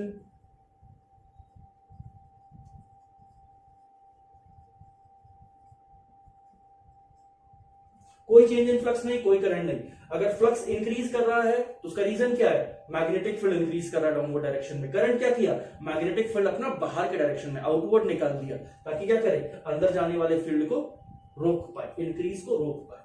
वैसे ही इसका रीजन क्या था, डिक्रीज इन मैग्नेटिक फ्लक्स, तब भी करंट इंड्यूस होगा, बिल्कुल होगा। जब भी चेंज होगा तब इंड्यूस होगा। क्या रीजन था, मैग्नेटिक फील्ड डाउनवर्ड डायरेक्शन में डिक्रीज कर रहा है, क्या चाहेगा, रोकना चाहेगा, अपोज करना चाहेगा, तो इसने अपना मैग्नेटिक फील्ड किधर इंड्यूस कर दिया, डाउनवर्ड डायरेक्शन में, ताकि तभी तो डिक्रीज रोक पाएगा। वैसे इसमें देखते हैं क्या हो रहा है बच्चा, इस रीजन में मैग्नेटिक फील्ड अंदर की तरफ है, इस रीजन में मैग्नेटिक फील्ड अंदर की तरफ है। दूसरा, ये लूप दूर भाग रहा है, मुझे पता है करंट जो है उसके चलते मैग्नेटिक फ्लक्स क्या होगा, μ0I/2πx। यानी कि जैसे जैसे ये लूप दूर जाएगा, जैसे जैसे ये लूप दूर जाएगा, उस तरह फ्लक्स क्या करेगा, डिक्रीज करेगा। There will be a decrease in magnetic flux, हाँ बिल्कुल, there will be a decrease in magnetic flux. जैसे ही दूर जाएगा मैग्नेटिक फ्लक्स घटेगा, क्यों घटेगा, decrease in magnetic field associated with the coil.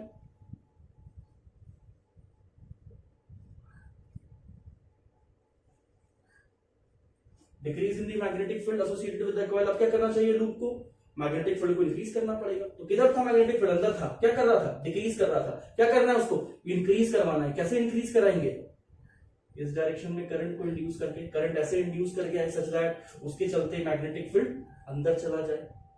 तो अंदर जाने वाला फील्ड जो डिक्रीज कर रहा था वो उसको क्या करना चाहता है, अपोज करना चाहता है। वैसे इसमें आते हैं बच्चों, next, is there a change in flux, no change in flux. Reason क्या है, why there is no change in flux in spite of that कि यहां पर एक वेलोसिटी है। देख ध्यान से, ये जो डिस्टेंस है बच्चा, ये मान ले ए डिस्टेंस है और ये बी डिस्टेंस है, क्या ये डिस्टेंस वेरी कर रहा है, नहीं। तो इस रीजन में जो एसोसिएटेड मैग्नेटिक फील्ड है वो चाहे यहां हो, चाहे ऊपर हो, चाहे और ऊपर हो, चाहे और ऊपर हो, इस रीजन की मैग्नेटिक फील्ड तो वही है पूरे रीजन में।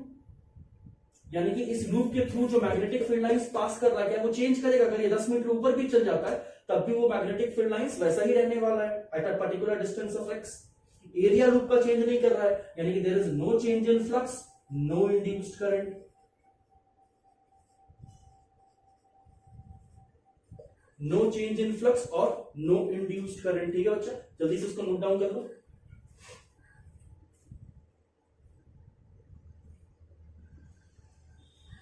Next,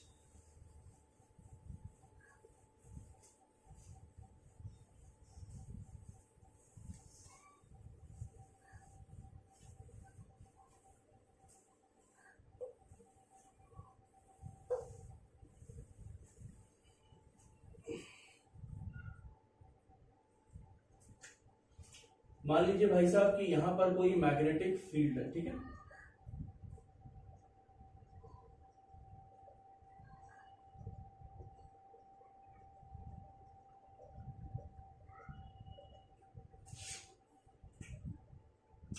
There is a coil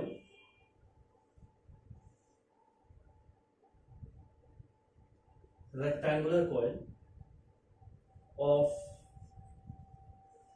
length A, breadth B is moving with a uniform velocity V। कैसे uniform velocity I don't know, लेकिन यूनिफॉर्म वेलोसिटी V से मूव कर रहा है। लूप इज मूविंग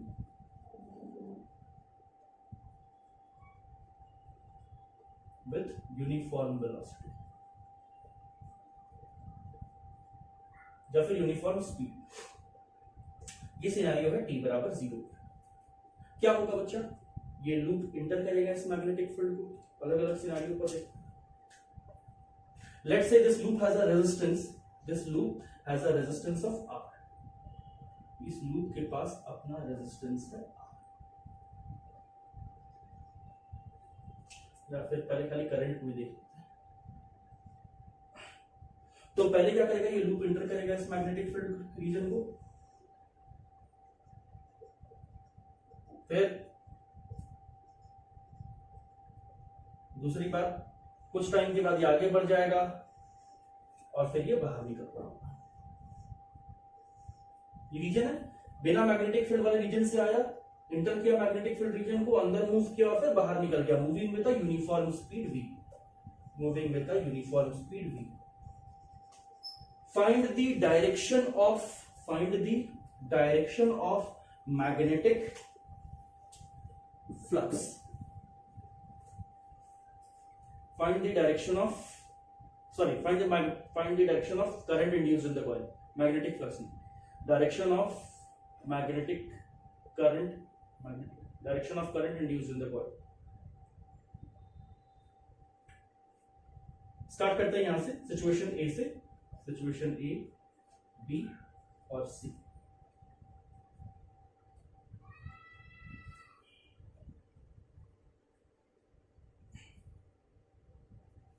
सबसे पहला जब ये इंटर कर रहा होगा, लेट्स से t बराबर 0 पर ये बाउंड्री पर था, तो किसी भी टाइम t पर ये थोड़ा सा इंटर कर गया होगा। लेट्स से इनिशियल कंडीशन की बात कर रहा हूं मैं, कितना डिस्टेंस मूव कर गया बच्चा x, सिर्फ सोच रहे हैं कितना डिस्टेंस मूव कर गया x, and what is x is equals to v into t। अगर अपन फ्लक्स की बात करें, flux at any time t, जब वो इंटर कर रहा है तब flux at any time t कितना हो जाएगा बच्चे, ये आपका हो जाएगा magnetic field B into area हो जाएगा x into B, this is B। मुझे सिर्फ इस एरिया से मतलब है, this is the intercepted area bye the magnetic field x into B, यानी कि लिख सकता हूं B into small b into V into T। थोड़ा सा और प्रॉपर के लिए इसको बच्चा L ले लेते हैं, क्योंकि स्मॉल b कैपिटल B, थोड़ा कंफ्यूजन ना हो जाए, ठीक है। तो b into L into V into T। अगर मैं आपसे d phi by D T निकालने की बात बोलूं तो what is d phi by D T, it is equals to BLV। और इसका मॉड्यूलस अगर मैं सोच रहा हूं, यानी कि मैग्नीट्यूड ऑफ EMF की बात कर रहा हूं, तो what is the EMF induced in the coil, BLV। सीधा सीधे कह सकते हैं ये magnitude of induced in the coil is BLV। What is the direction of current, इस EMF के चलते what is the direction of current. Assume करो, मान ले कि यहां पर एक रेजिस्टेंस है भी, इस लूप में कोई अपना रेजिस्टेंस R है, तो what is the direction of current, EMF तो पता चल गया BLV, what is the direction of current, तो करंट कैसे सोचेंगे, लेंस लॉ से, अंदर जाने वाला फील्ड लाइंस, अंदर जाने वाला फील्ड लाइंस टाइम के साथ इंक्रीज करता जा रहा है थ्रू द एरिया, हाँ बिल्कुल, यानी कि फ्लक्स इंक्रीज कर रहा है, बिल्कुल, इंक्रीज करने का रीजन क्या है, अंदर जाने वाला फील्ड लाइंस का बढ़ना, क्या चाहेगा लूप, अंदर जाने वाले फील्ड लाइंस को अपोज करना, तो अपने चलते फील्ड कितना डेवलप करेगा, आउटवर्ड डायरेक्शन, आउटवर्ड का मतलब the current will be in the current developed will be in the anticlockwise direction, and what is this current equals to, this will be equals to EMF by resistance, EMF पता है, हाँ BLV, resistance पता है कितना R, तो current क्या होगा BLV by R, so current will be equals to BLV by R। एक छोटा सा एग्जांपल दिया मैंने, जब अंदर घुस गया, जब मैग्नेटिक फील्ड रीजन के अंदर घुस गया, तब नो चेंज इन फ्लक्स, बहुत अच्छी बात। If there is no change in flux means no induced current,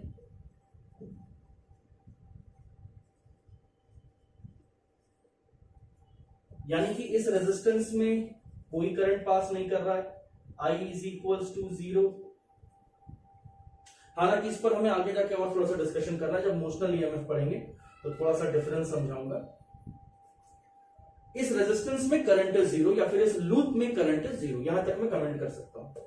जब ये लूप बाहर निकल रहा होगा तब बच्चा what is the direction of current, अंदर जाने वाले फील्ड लाइंस का डिक्रीज होना, अंदर जाने वाले फील्ड लाइंस का डिक्रीज होना is the root cause for cause of current, ठीक है। क्या चाहेगा सिस्टम, अंदर जाने वाले फील्ड लाइंस को बढ़ाना, बढ़ाएगा कैसे,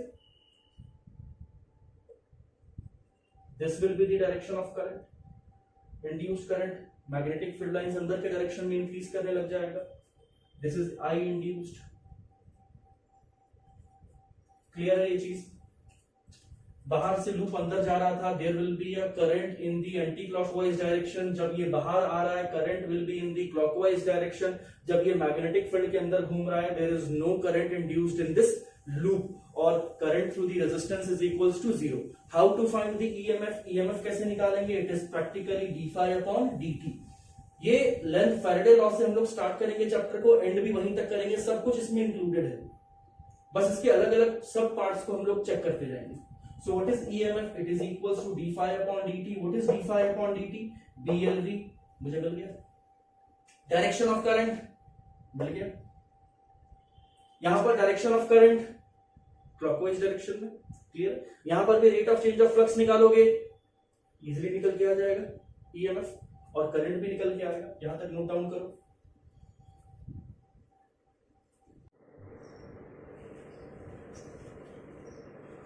इस टॉपिक पर हम लोग ये लास्ट क्वेश्चन एक प्रैक्टिस करते हैं, फिर हम लोग घुसेंगे इमोशनल EMF, ठीक है। इमोशनल EMF को इंक्लूड करके बहुत सारे प्रॉब्लम्स को प्रैक्टिस करेंगे। अभी d phi by dt को इंक्लूड करके अपन लोग एक क्वेश्चन कंसीडर करते हैं। मान लीजिए कि मेरे पास एक कंडक्टिंग रेल है,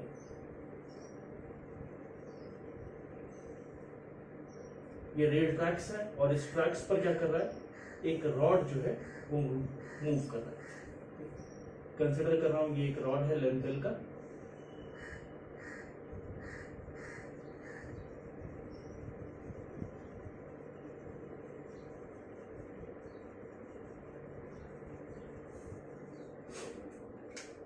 ये रॉड मूव कर रहा है with a uniform speed v0।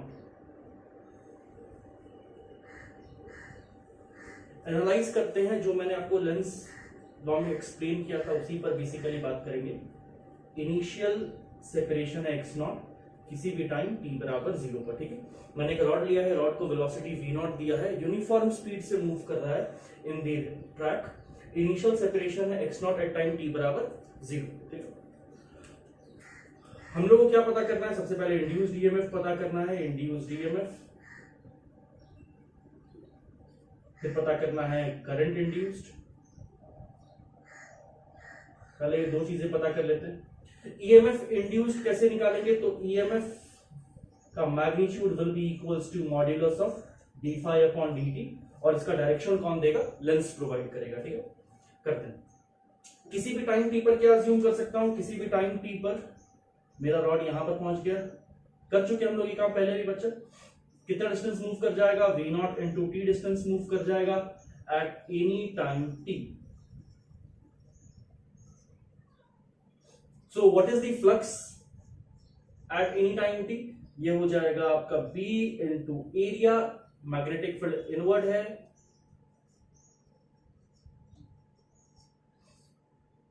Area कितने के बराबर होगा? Let's say L is the length of the rod, ये आपका बन गया L प्लस एक्स नॉट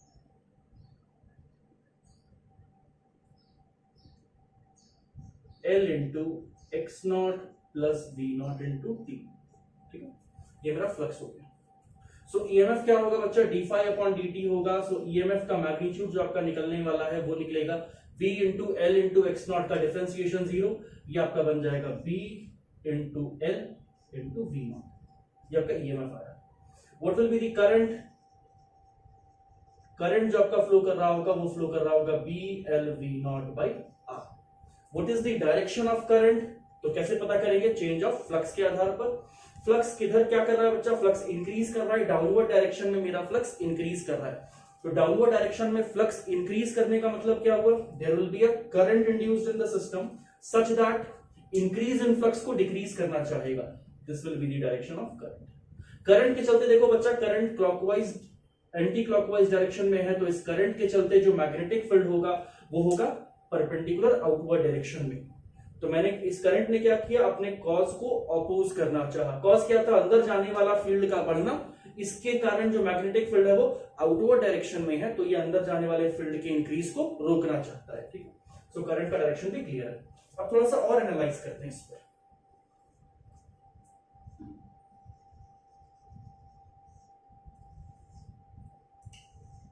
जैसा लेंस ने कहा था, अकॉर्डिंग टू दैट ये बच्चा V0 स्पीड से आगे मूव कर रहा है। इज इट प्रैक्टिकली पॉसिबल कि ये V0 स्पीड से आगे मूव कर पाए? नहीं। अगर V0 स्पीड से आपने छोड़ दिया और ये कंटिन्यूसली आगे मूव करता रहता, इसका मतलब आपने बिना कोई एनर्जी खर्च किए, without any work done, current generate कर लिया, करंट के थ्रू रेजिस्टेंस में हीट भी डेवलप कर लिया, यानी कि एक फॉर्म ऑफ एनर्जी आपने एक्सट्रैक्ट की बिना कोई वर्क डन किए। Is it practically possible? No, this is not possible. तो होता क्या है? मैंने बोला कि there must be an opposing force, there must be an opposing force जो सिस्टम में जनरेट किया होगा, उसी के कारण मेरे को एक्सेस वर्क करना पड़ रहा होगा वेलोसिटी में मूव कराने के लिए, और उसके हिसाब से आगे कैलकुलेशन करते हैं। तो मान ले बच्चा सिस्टम में करंट डेवलप कर गया I, लेंथ बच्चा L। तो हम लोगों ने पढ़ा है किसी भी करंट कैरिंग वायर को अगर किसी मैग्नेटिक फील्ड में प्लेस कर देंगे, अगर किसी करंट कैरिंग वायर को किसी मैग्नेटिक फील्ड में प्लेस कर देंगे, तो there has to be an force on that wire, और उस फोर्स का डायरेक्शन क्या होगा? तो अगर मुझे डायरेक्शन नहीं भी पता तो ये बात समझ ले कि सिस्टम ने क्या किया, अकॉर्डिंग टू लेंस सिस्टम ने क्या किया? एक फोर्स जनरेट किया जो कि मोशन को अपोज करना चाहता है। यानी कि अगर मैं कुछ नहीं भी सोचूं और लेंस के आधार पर या वर्क एनर्जी प्रिंसिपल के आधार पर सोचूं, तो जो फोर्स अपोजिंग जनरेट करना चाहिए था वो इस डायरेक्शन में होना चाहिए था। अगर मोशन इस डायरेक्शन में है तो उस मोशन को अपोज करना जरूरी है। क्यों अपोज करना जरूरी है? नहीं अपोज करेगा तो क्या बिना वर्क के आपने एनर्जी जनरेट कर लिया, प्रैक्टिकली नॉट पॉसिबल। तो अगर बॉडी आगे मूव कर रही है v वेलोसिटी से, तो एक अपोजिंग फोर्स पीछे में जनरेट करना चाहिए। वो फोर्स जो अभी पढ़ने वाले हैं वो मैग्नेटिज्म में स्टार्टिंग में पढ़ाया गया। कौन सा फोर्स है बच्चा? Magnetic force. क्या लग रहा है? हाँ, कितने के बराबर लग रहा है? It is equals to B into I into L. कैसे पता सर? करंट कैरिंग वायर को मैग्नेटिक फील्ड में प्लेस किए हैं, करंट कैरिंग वायर को अगर मैग्नेटिक फील्ड में प्लेस किए हैं तो what will be the force का direction? I L cross B, this is the BIL force. ये अपोजिंग फोर्स जनरेट कर रहा है। ये अपोजिंग फोर्स वेलोसिटी को क्या करना चाह रहा होगा? रिटार्ड करना चाह रहा होगा। अब ध्यान से देख, there has to be an external force. अगर ये यूनिफॉर्म स्पीड से मूव कर रहा है तो there has to be an external force. कितने के बराबर? इसके मैग्नीट्यूड के बराबर। F external force must be equals to F opposing force to move the wire with a uniform speed.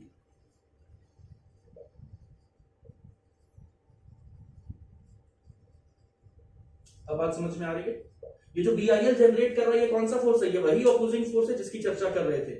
System में अगर वेलोसिटी दे दोगे तो एक ऑपोजिंग फोर्स जनरेट करेगा। मैकेनिकल वर्क डन को इलेक्ट्रिकल एनर्जी में कन्वर्ट करना है हमें, तो ये BIL ऑपोजिंग फोर्स जनरेट कर गया। इसको ऑपोज करने के लिए मुझे क्या करना पड़ेगा, एक्सटर्नल फोर्स लगाना पड़ेगा। अगर नहीं लगाते हो तो इसकी वेलोसिटी क्या करेगी, टाइम के साथ डिक्रीज करेगी। अगर नहीं एक्सटर्नल लगाते हो तो वेलोसिटी का जो वैल्यू है वो टाइम के साथ डिक्रीज करेगा, और अगर यूनिफॉर्म स्पीड से बढ़ाना है तो F एक्सटर्नल लगाना पड़ेगा। क्लियर है बच्चा यहाँ पर? वैसे ही अगर मैं आपसे पूछूं कि what is F due to magnetic force या फिर ऑपोजिंग फोर्स कितने के बराबर है in terms of magnitude, it is equal to B into I into L, यानी कि B into what is the value of current बच्चा, BL V0 by R into L, यानी कि आपका हो गया B square L square V0 by R।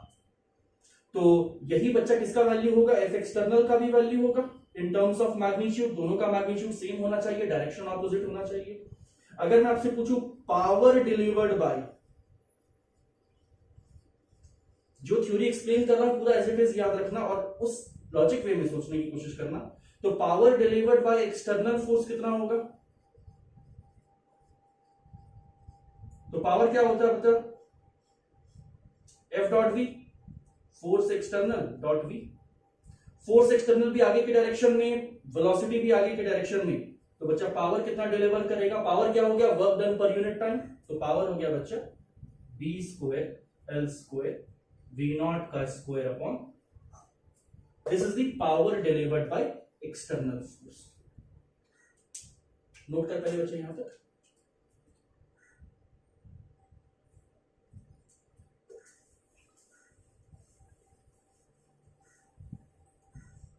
एक interesting बात यहां पर और एक नोट करने लायक है। अगर मैं आपसे पूछूंगा बच्चा what is the heat lost in resistance,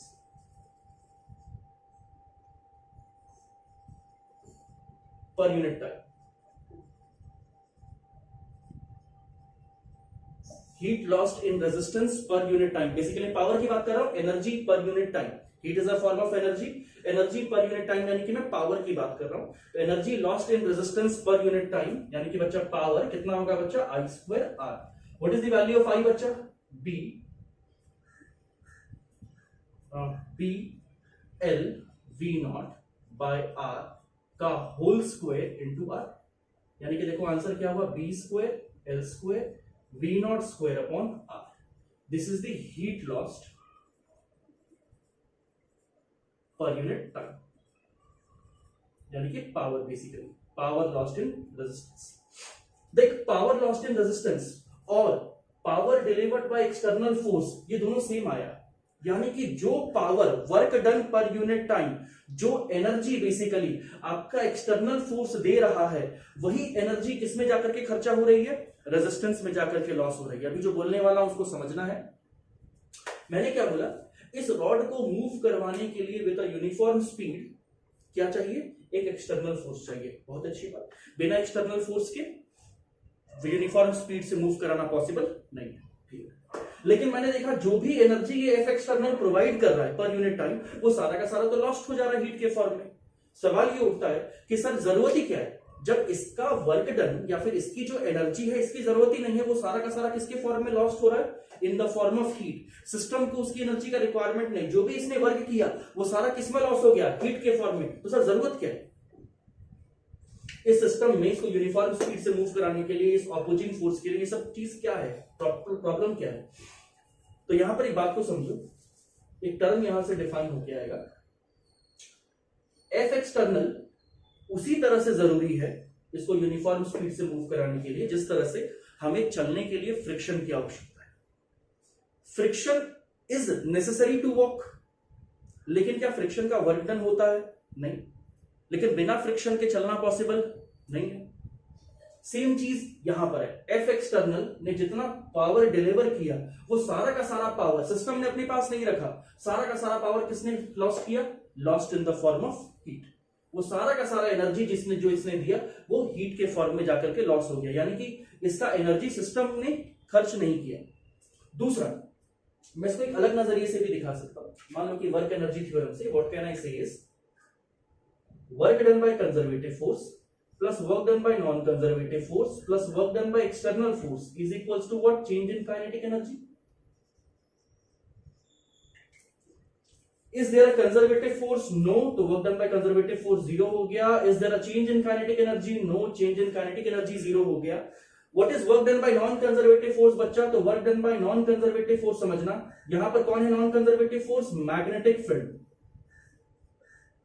और मैंने हमेशा बोला है कि work done by the magnetic field is equals to 0. Work done by the magnetic field on a system of charged particle is 0. तो क्या बच गया? Work done by external. तो वर्क डन बाय एक्सटर्नल पर यूनिट टाइम, क्या ये 0 है? नहीं.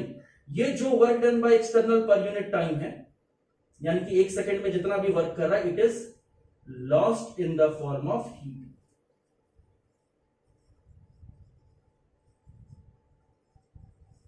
वर्क डन बाय कंजर्वेटिव नहीं, work done by non conservative नहीं, चेंज इन काइनेटिक एनर्जी नहीं. तो जो भी एक्सटर्नल वर्क परफॉर्म किया, it has to be lost in the form of heat. अब यहां पर एक सवाल उठता है, why work done by non conservative force is 0. यहां पर तो सर दिखाई दे रहा है, आपने वर्क डन 0 बोला, तो वर्क डन 0 बोलने का एकमात्र रीजन होगा या तो फोर्स 0 या तो डिस्प्लेसमेंट 0. प्रैक्टिकली ट्रू, हाँ, आइदर फोर्स और डिस्प्लेसमेंट 0. ध्यान से देखिए सर, फोर्स पीछे लग रहा है, हाँ, डिस्प्लेसमेंट आगे लग रहा है, बिल्कुल. तो sir work done by the magnetic force तो नेगेटिव आएगा. आपने यहां पर 0 कैसे कह दिया? Work done by the magnetic force 0 नहीं बल्कि नेगेटिव आना चाहिए. True. Work done bye BIL is not 0. तो आपने तो यहां पर बोला work done by non conservative, यानी कि work done by magnetic field is 0. ये ट्रू है और ये स्टेटमेंट भी ट्रू है कि work done bye BIL is not 0. लेकिन अभी तक जो हम लोग मैग्नेटिज्म चैप्टर में आपको बात बोले थे वो इनकम्प्लीट था. मैग्नेटिज्म चैप्टर में जो बात बताई गई थी वो प्रैक्टिकली इनकम्प्लीट था. उसे कंप्लीट अभी करता हूं. पहले यहां तक नोट करो या फिर साइड में लिखता हूं. Work done by the net, work done net bye the magnetic field on system of charge particle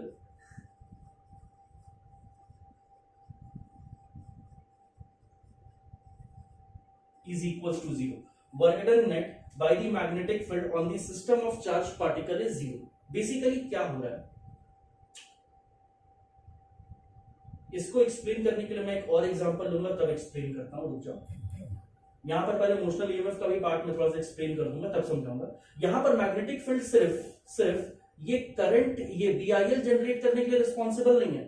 यहां पर जो मेरा मैग्नेटिक फील्ड है, ये इस करंट के फ्लो के लिए भी रिस्पॉन्सिबल है. एक EMF जनरेट कर रहा है, उसके लिए रिस्पॉन्सिबल है, हाँ या ना? तो मैग्नेटिक फील्ड ने क्या सिर्फ ये BIL जनरेट किया? नहीं, मैग्नेटिक फील्ड ने एक EMF भी जनरेट किया जो इस सिस्टम में क्या कर रहा है? फ्लो कर रहा है. What was that EMF equals to? BL-V0. यही था बच्चों, EMF यानी कि बैटरी. तो समझ के देख, ये EMF कितने के बराबर जनरेट किया? BL-V0 के बराबर जनरेट किया, तभी तो यहां पर करंट फ्लो किया इस डायरेक्शन में. तो this is basically the battery created by the work. अब work done by the magnetic field पर अगर हम लोग बात करें, यहीं पर थोड़ा सा एक्सप्लेन करता हूं, अगर समझ पाओ तो. सबसे पहला इसका वर्क डन क्या होगा? It will be equals to BI into L, let's say for a small displacement dx. BIL and for a small displacement dx. ठीक है, BIL is the force, displacement in the forward direction. मैं पहले इसका work done consider कर रहा हूं. मान लो बच्चा ये dx, this is practically dx. और क्या किया इसने? तो मैग्नेटिक फील्ड ने ही बैटरी को जनरेट किया और उसके चलते चार्ज या फिर करंट सिस्टम में फ्लो कर रहा है. तो उसका वर्क डन मैं क्या बोल सकता हूं बच्चा? V into I. What is V into I? Power. Power is equals to V into I. तो वर्क डन क्या हो जाएगा? VI into dt. It must be equals to 0. V into I. Magnetic field ने क्या generate किया? एक EMF generate किया, सही बात है. उसके चलते क्या जनरेट हो रहा है? एक सिस्टम में करंट जनरेट हो रहा है. तो V into I is the power. तो power into dt is basically work done. तो ये वर्क डन भी किसके कारण हुआ? ये बैटरी किसके कारण जनरेट किया? मैग्नेटिक फील्ड के कारण जनरेट किया. मैग्नेटिक फील्ड के कारण ही बैटरी जनरेट हो रहा है. मैग्नेटिक फील्ड के कारण ही इस सिस्टम में करंट फ्लो कर रहा है. चार्ज पार्टिकल पर फोर्स लग रहा है. चार्ज पार्टिकल एक सर्कुलर पाथ पर रोटेट कर रहा है. This is also the work done by the magnetic field. इस बात को हम लोग मैग्नेटिज्म चैप्टर में नहीं बताते. तो वो मैग्नेटिज्म में जो हम लोग बोलते हैं स्टेटमेंट कि work done by the magnetic field is 0, वो कंप्लीटली इनकम्प्लीट है. वो स्टेटमेंट इज कंप्लीटली इनकम्प्लीट. यहां पर जाके कंप्लीट कर रहे हैं इसको कि work done by the magnetic field सिर्फ ये नहीं है, बल्कि ये भी फ्लो कर रहा होगा। मैग्नेटिज्म चैप्टर में कोई फर्क पड़ता था नहीं, वी नॉट वेलोसिटी दे दिया तो फोर्स पीछे लगेगा, इट वाज प्रैक्टिकली इनकम्प्लीट। अगर वी नॉट वेलोसिटी दे दिया, सिस्टम में करंट फ्लो कर रहा है, पॉसिबल ही नहीं है, there has to be an opposing force, तो यहां पर ये ऑपोजिंग फोर्स जनरेट हुआ है। अब इसको थोड़ा सा और एक्सप्लेन करते हैं। इसको लिखा जा सकता है V I into L D X. What is L D X बच्चा? देखो length into D X is this particular area, L D X ये एरिया होगा, plus what is V? V को मैं लिख सकता हूं बच्चा D phi upon D T into I into D T. D T साफ हो गया, या फिर D T upon D T 1 हो गया। एल डी एक्स को मैं एरिया लिख सकता हूं, तो बच्चा B into I into d A plus d phi into current, it must be equals to 0, minus B into d को मैं लिख सकता हूं d phi into current I plus d phi into current I is equals to 0।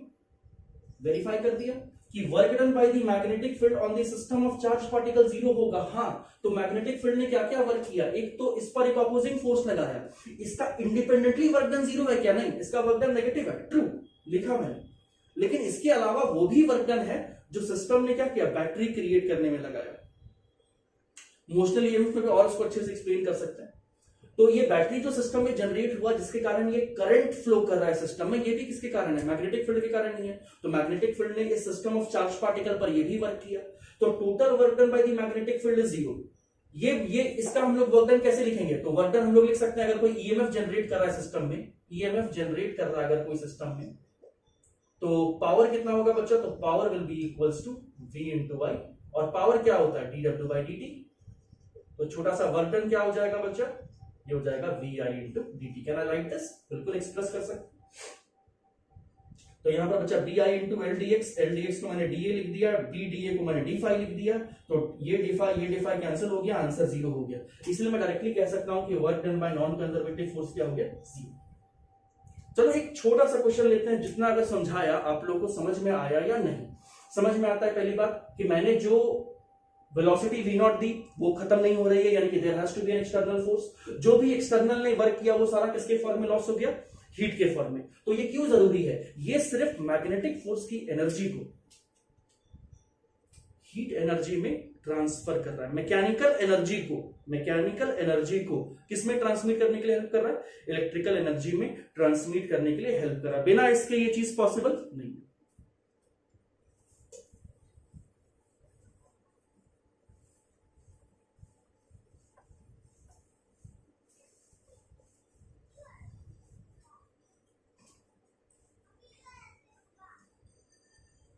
Next लेते हैं। मान लीजिए बच्चा मैं तेरे से एक सवाल पूछूं कि बिना मोशनल ईएमएफ की मैं डायरेक्टली एक क्वेश्चन डिस्कस करना चाह रहा हूं। देखो, अगर आप लोग को समझ में ना आए ना तो मुझे बताना, लाइव क्लास में अपन लोग इसको फिर से डिस्कस करेंगे, कोई प्रॉब्लम नहीं है। मेरे पास एक रॉड है, रॉड को मैंने वेलोसिटी वी दे दी है, वी नॉट दी, ठीक है, एंड नो एक्सटर्नल फोर्स,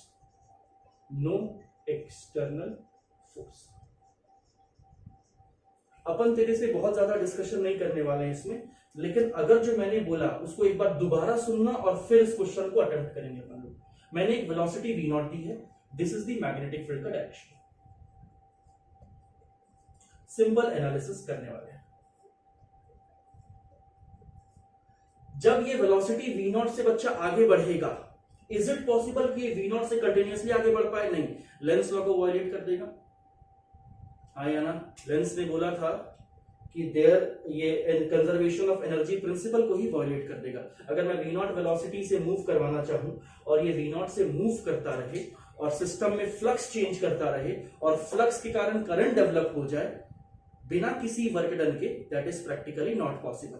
तो मोशन को क्या करना होगा? अपोज करेगा। There has to be a force opposite. ये मैं सारा टेक्निकल टर्म्स में बात कर रहा हूं। नेक्स्ट क्लास जब मोशनल ईएमएफ पढ़ा दूंगा तो पूरा थियोरेटिकल टर्म, मैथमेटिकल टर्म्स में बात करेंगे।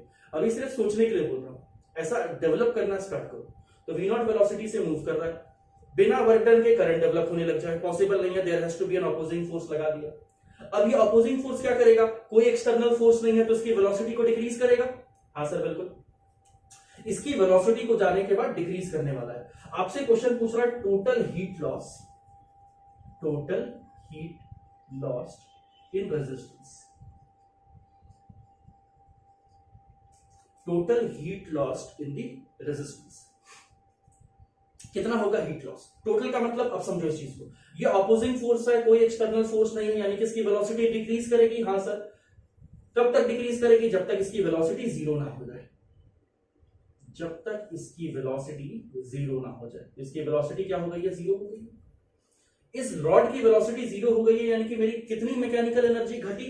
Half m v naught square. ये एनर्जी मेरा घट गया। यही एनर्जी किसके फॉर्म में गया होगा? Lost in the form of heat. अलग तरीके से देखो, work done by the conservative plus work done by non-conservative plus work done by external is equals to change in kinetic energy.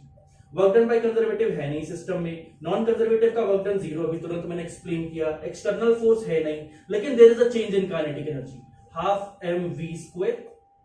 This is the initial kinetic, final kinetic energy, sorry initial kinetic energy, और ये हो गया final kinetic energy. तो this energy is lost in the form of heat.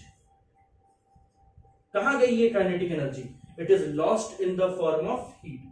मतलब मैं बिना current calculate किए भी एक चीज कह सकता हूं कि अगर मैं वी नॉट वेलोसिटी से मूव करवाऊंगा तो एक ऑपोजिंग फोर्स लगेगा. हाँ बिल्कुल, ये ऑपोजिंग फोर्स क्यों है? लेंस ने बताया था होना जरूरी है, क्योंकि कांस्टेंट वेलोसिटी से मूव करना पॉसिबल नहीं है, वरना करंट डेवलप करेगा बिना किसी वर्क डन के, नॉट पॉसिबल. करंट डेवलप करता है सिस्टम को अपोज करने के लिए. तो ध्यान से देखो, उसी का कंसीक्वेंस है ये. करंट किधर डेवलप करना चाहिए बच्चा? तो मेरा मैग्नेटिक फ्लक्स अंदर के डायरेक्शन में डिक्रीज कर रहा है, तो ये होगा बच्चा करंट का डायरेक्शन. अगर ये होगा करंट का डायरेक्शन, तो बच्चा मैग्नेटिक फोर्स किस डायरेक्शन में लगेगा? इसी डायरेक्शन में लगेगा.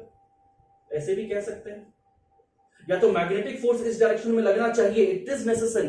लेंस का एक्चुअल स्टेटमेंट के आधार पर मैग्नेटिक फोर्स इस डायरेक्शन में लगना चाहिए, इट इज नेसेसरी. इसका मतलब करंट का डायरेक्शन ये होना चाहिए. इसको दो अलग अलग तरीके से देख सकते हो. मैं वर्क एनर्जी कंसेप्ट से बता रहा हूं कि वेलोसिटी इधर से मूव करे, पॉसिबल नहीं है. एक बिना वर्क डन के, बिना मैकेनिकल एनर्जी में चेंज आए.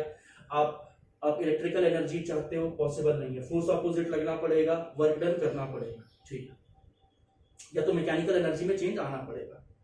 दूसरा, फोर्स अपोजिट इधर लगना चाहिए, तो करंट का डायरेक्शन यही होना चाहिए. दूसरा, अलग स्टेटमेंट के आधार पर मैग्नेटिक फ्लक्स अंदर के डायरेक्शन में बढ़ रहा है, करंट इसी के तरफ होना चाहिए. Magnetic flux, magnetic field due to current बाहर के डायरेक्शन में होना चाहिए, उसके कारण मैग्नेटिक फोर्स BIL ऑपोजिट लगेगा. दोनों में से किसी भी तरह से आप इसको एनालाइज कर सकते हो, ठीक है. तो जो भी मेरी काइनेटिक एनर्जी में चेंज हुई, it is lost in the form of heat. बोलोगे सर इसका वर्क डन, मैं बोलूंगा खाली इसका वर्क डन नहीं देख सकते, आपको किसका वर्क डन देखना पड़ेगा? इसका वर्क डन प्लस जो बैटरी क्रिएट हो रहा है, जो EMF क्रिएट हो रहा है, वो भी मैग्नेटिक फील्ड के कारण हो रहा है, उसका वर्क डन. दोनों का वर्क डन नेट मिला करके क्या होगा बच्चा? जीरो होगा. So work done by non conservative force is zero. अभी के लिए यहीं तक रखते हैं. इस लेक्चर को 2 बार जरूर देखना, आखिरी वाले पार्ट को एनालाइज करने के लिए, जो भी मैंने बोला उसको समझने के लिए, ठीक है. हालांकि बिना इसके समझे भी एग्जाम में क्वेश्चन बनेगा, हाँ कोई दिक्कत नहीं है. अपन basic notes point of view से जाएंगे तो उस पर भी क्वेश्चन बनेंगे. मेंस वाला क्वेश्चन तो नॉर्मली बन जाएगा, कोई प्रॉब्लम वाली बात नहीं, तो ज्यादा टेंशन नहीं लेने का, लेकिन 1-2 बार एनालाइज करने की कोशिश करना. धन्यवाद यहां तक के लिए.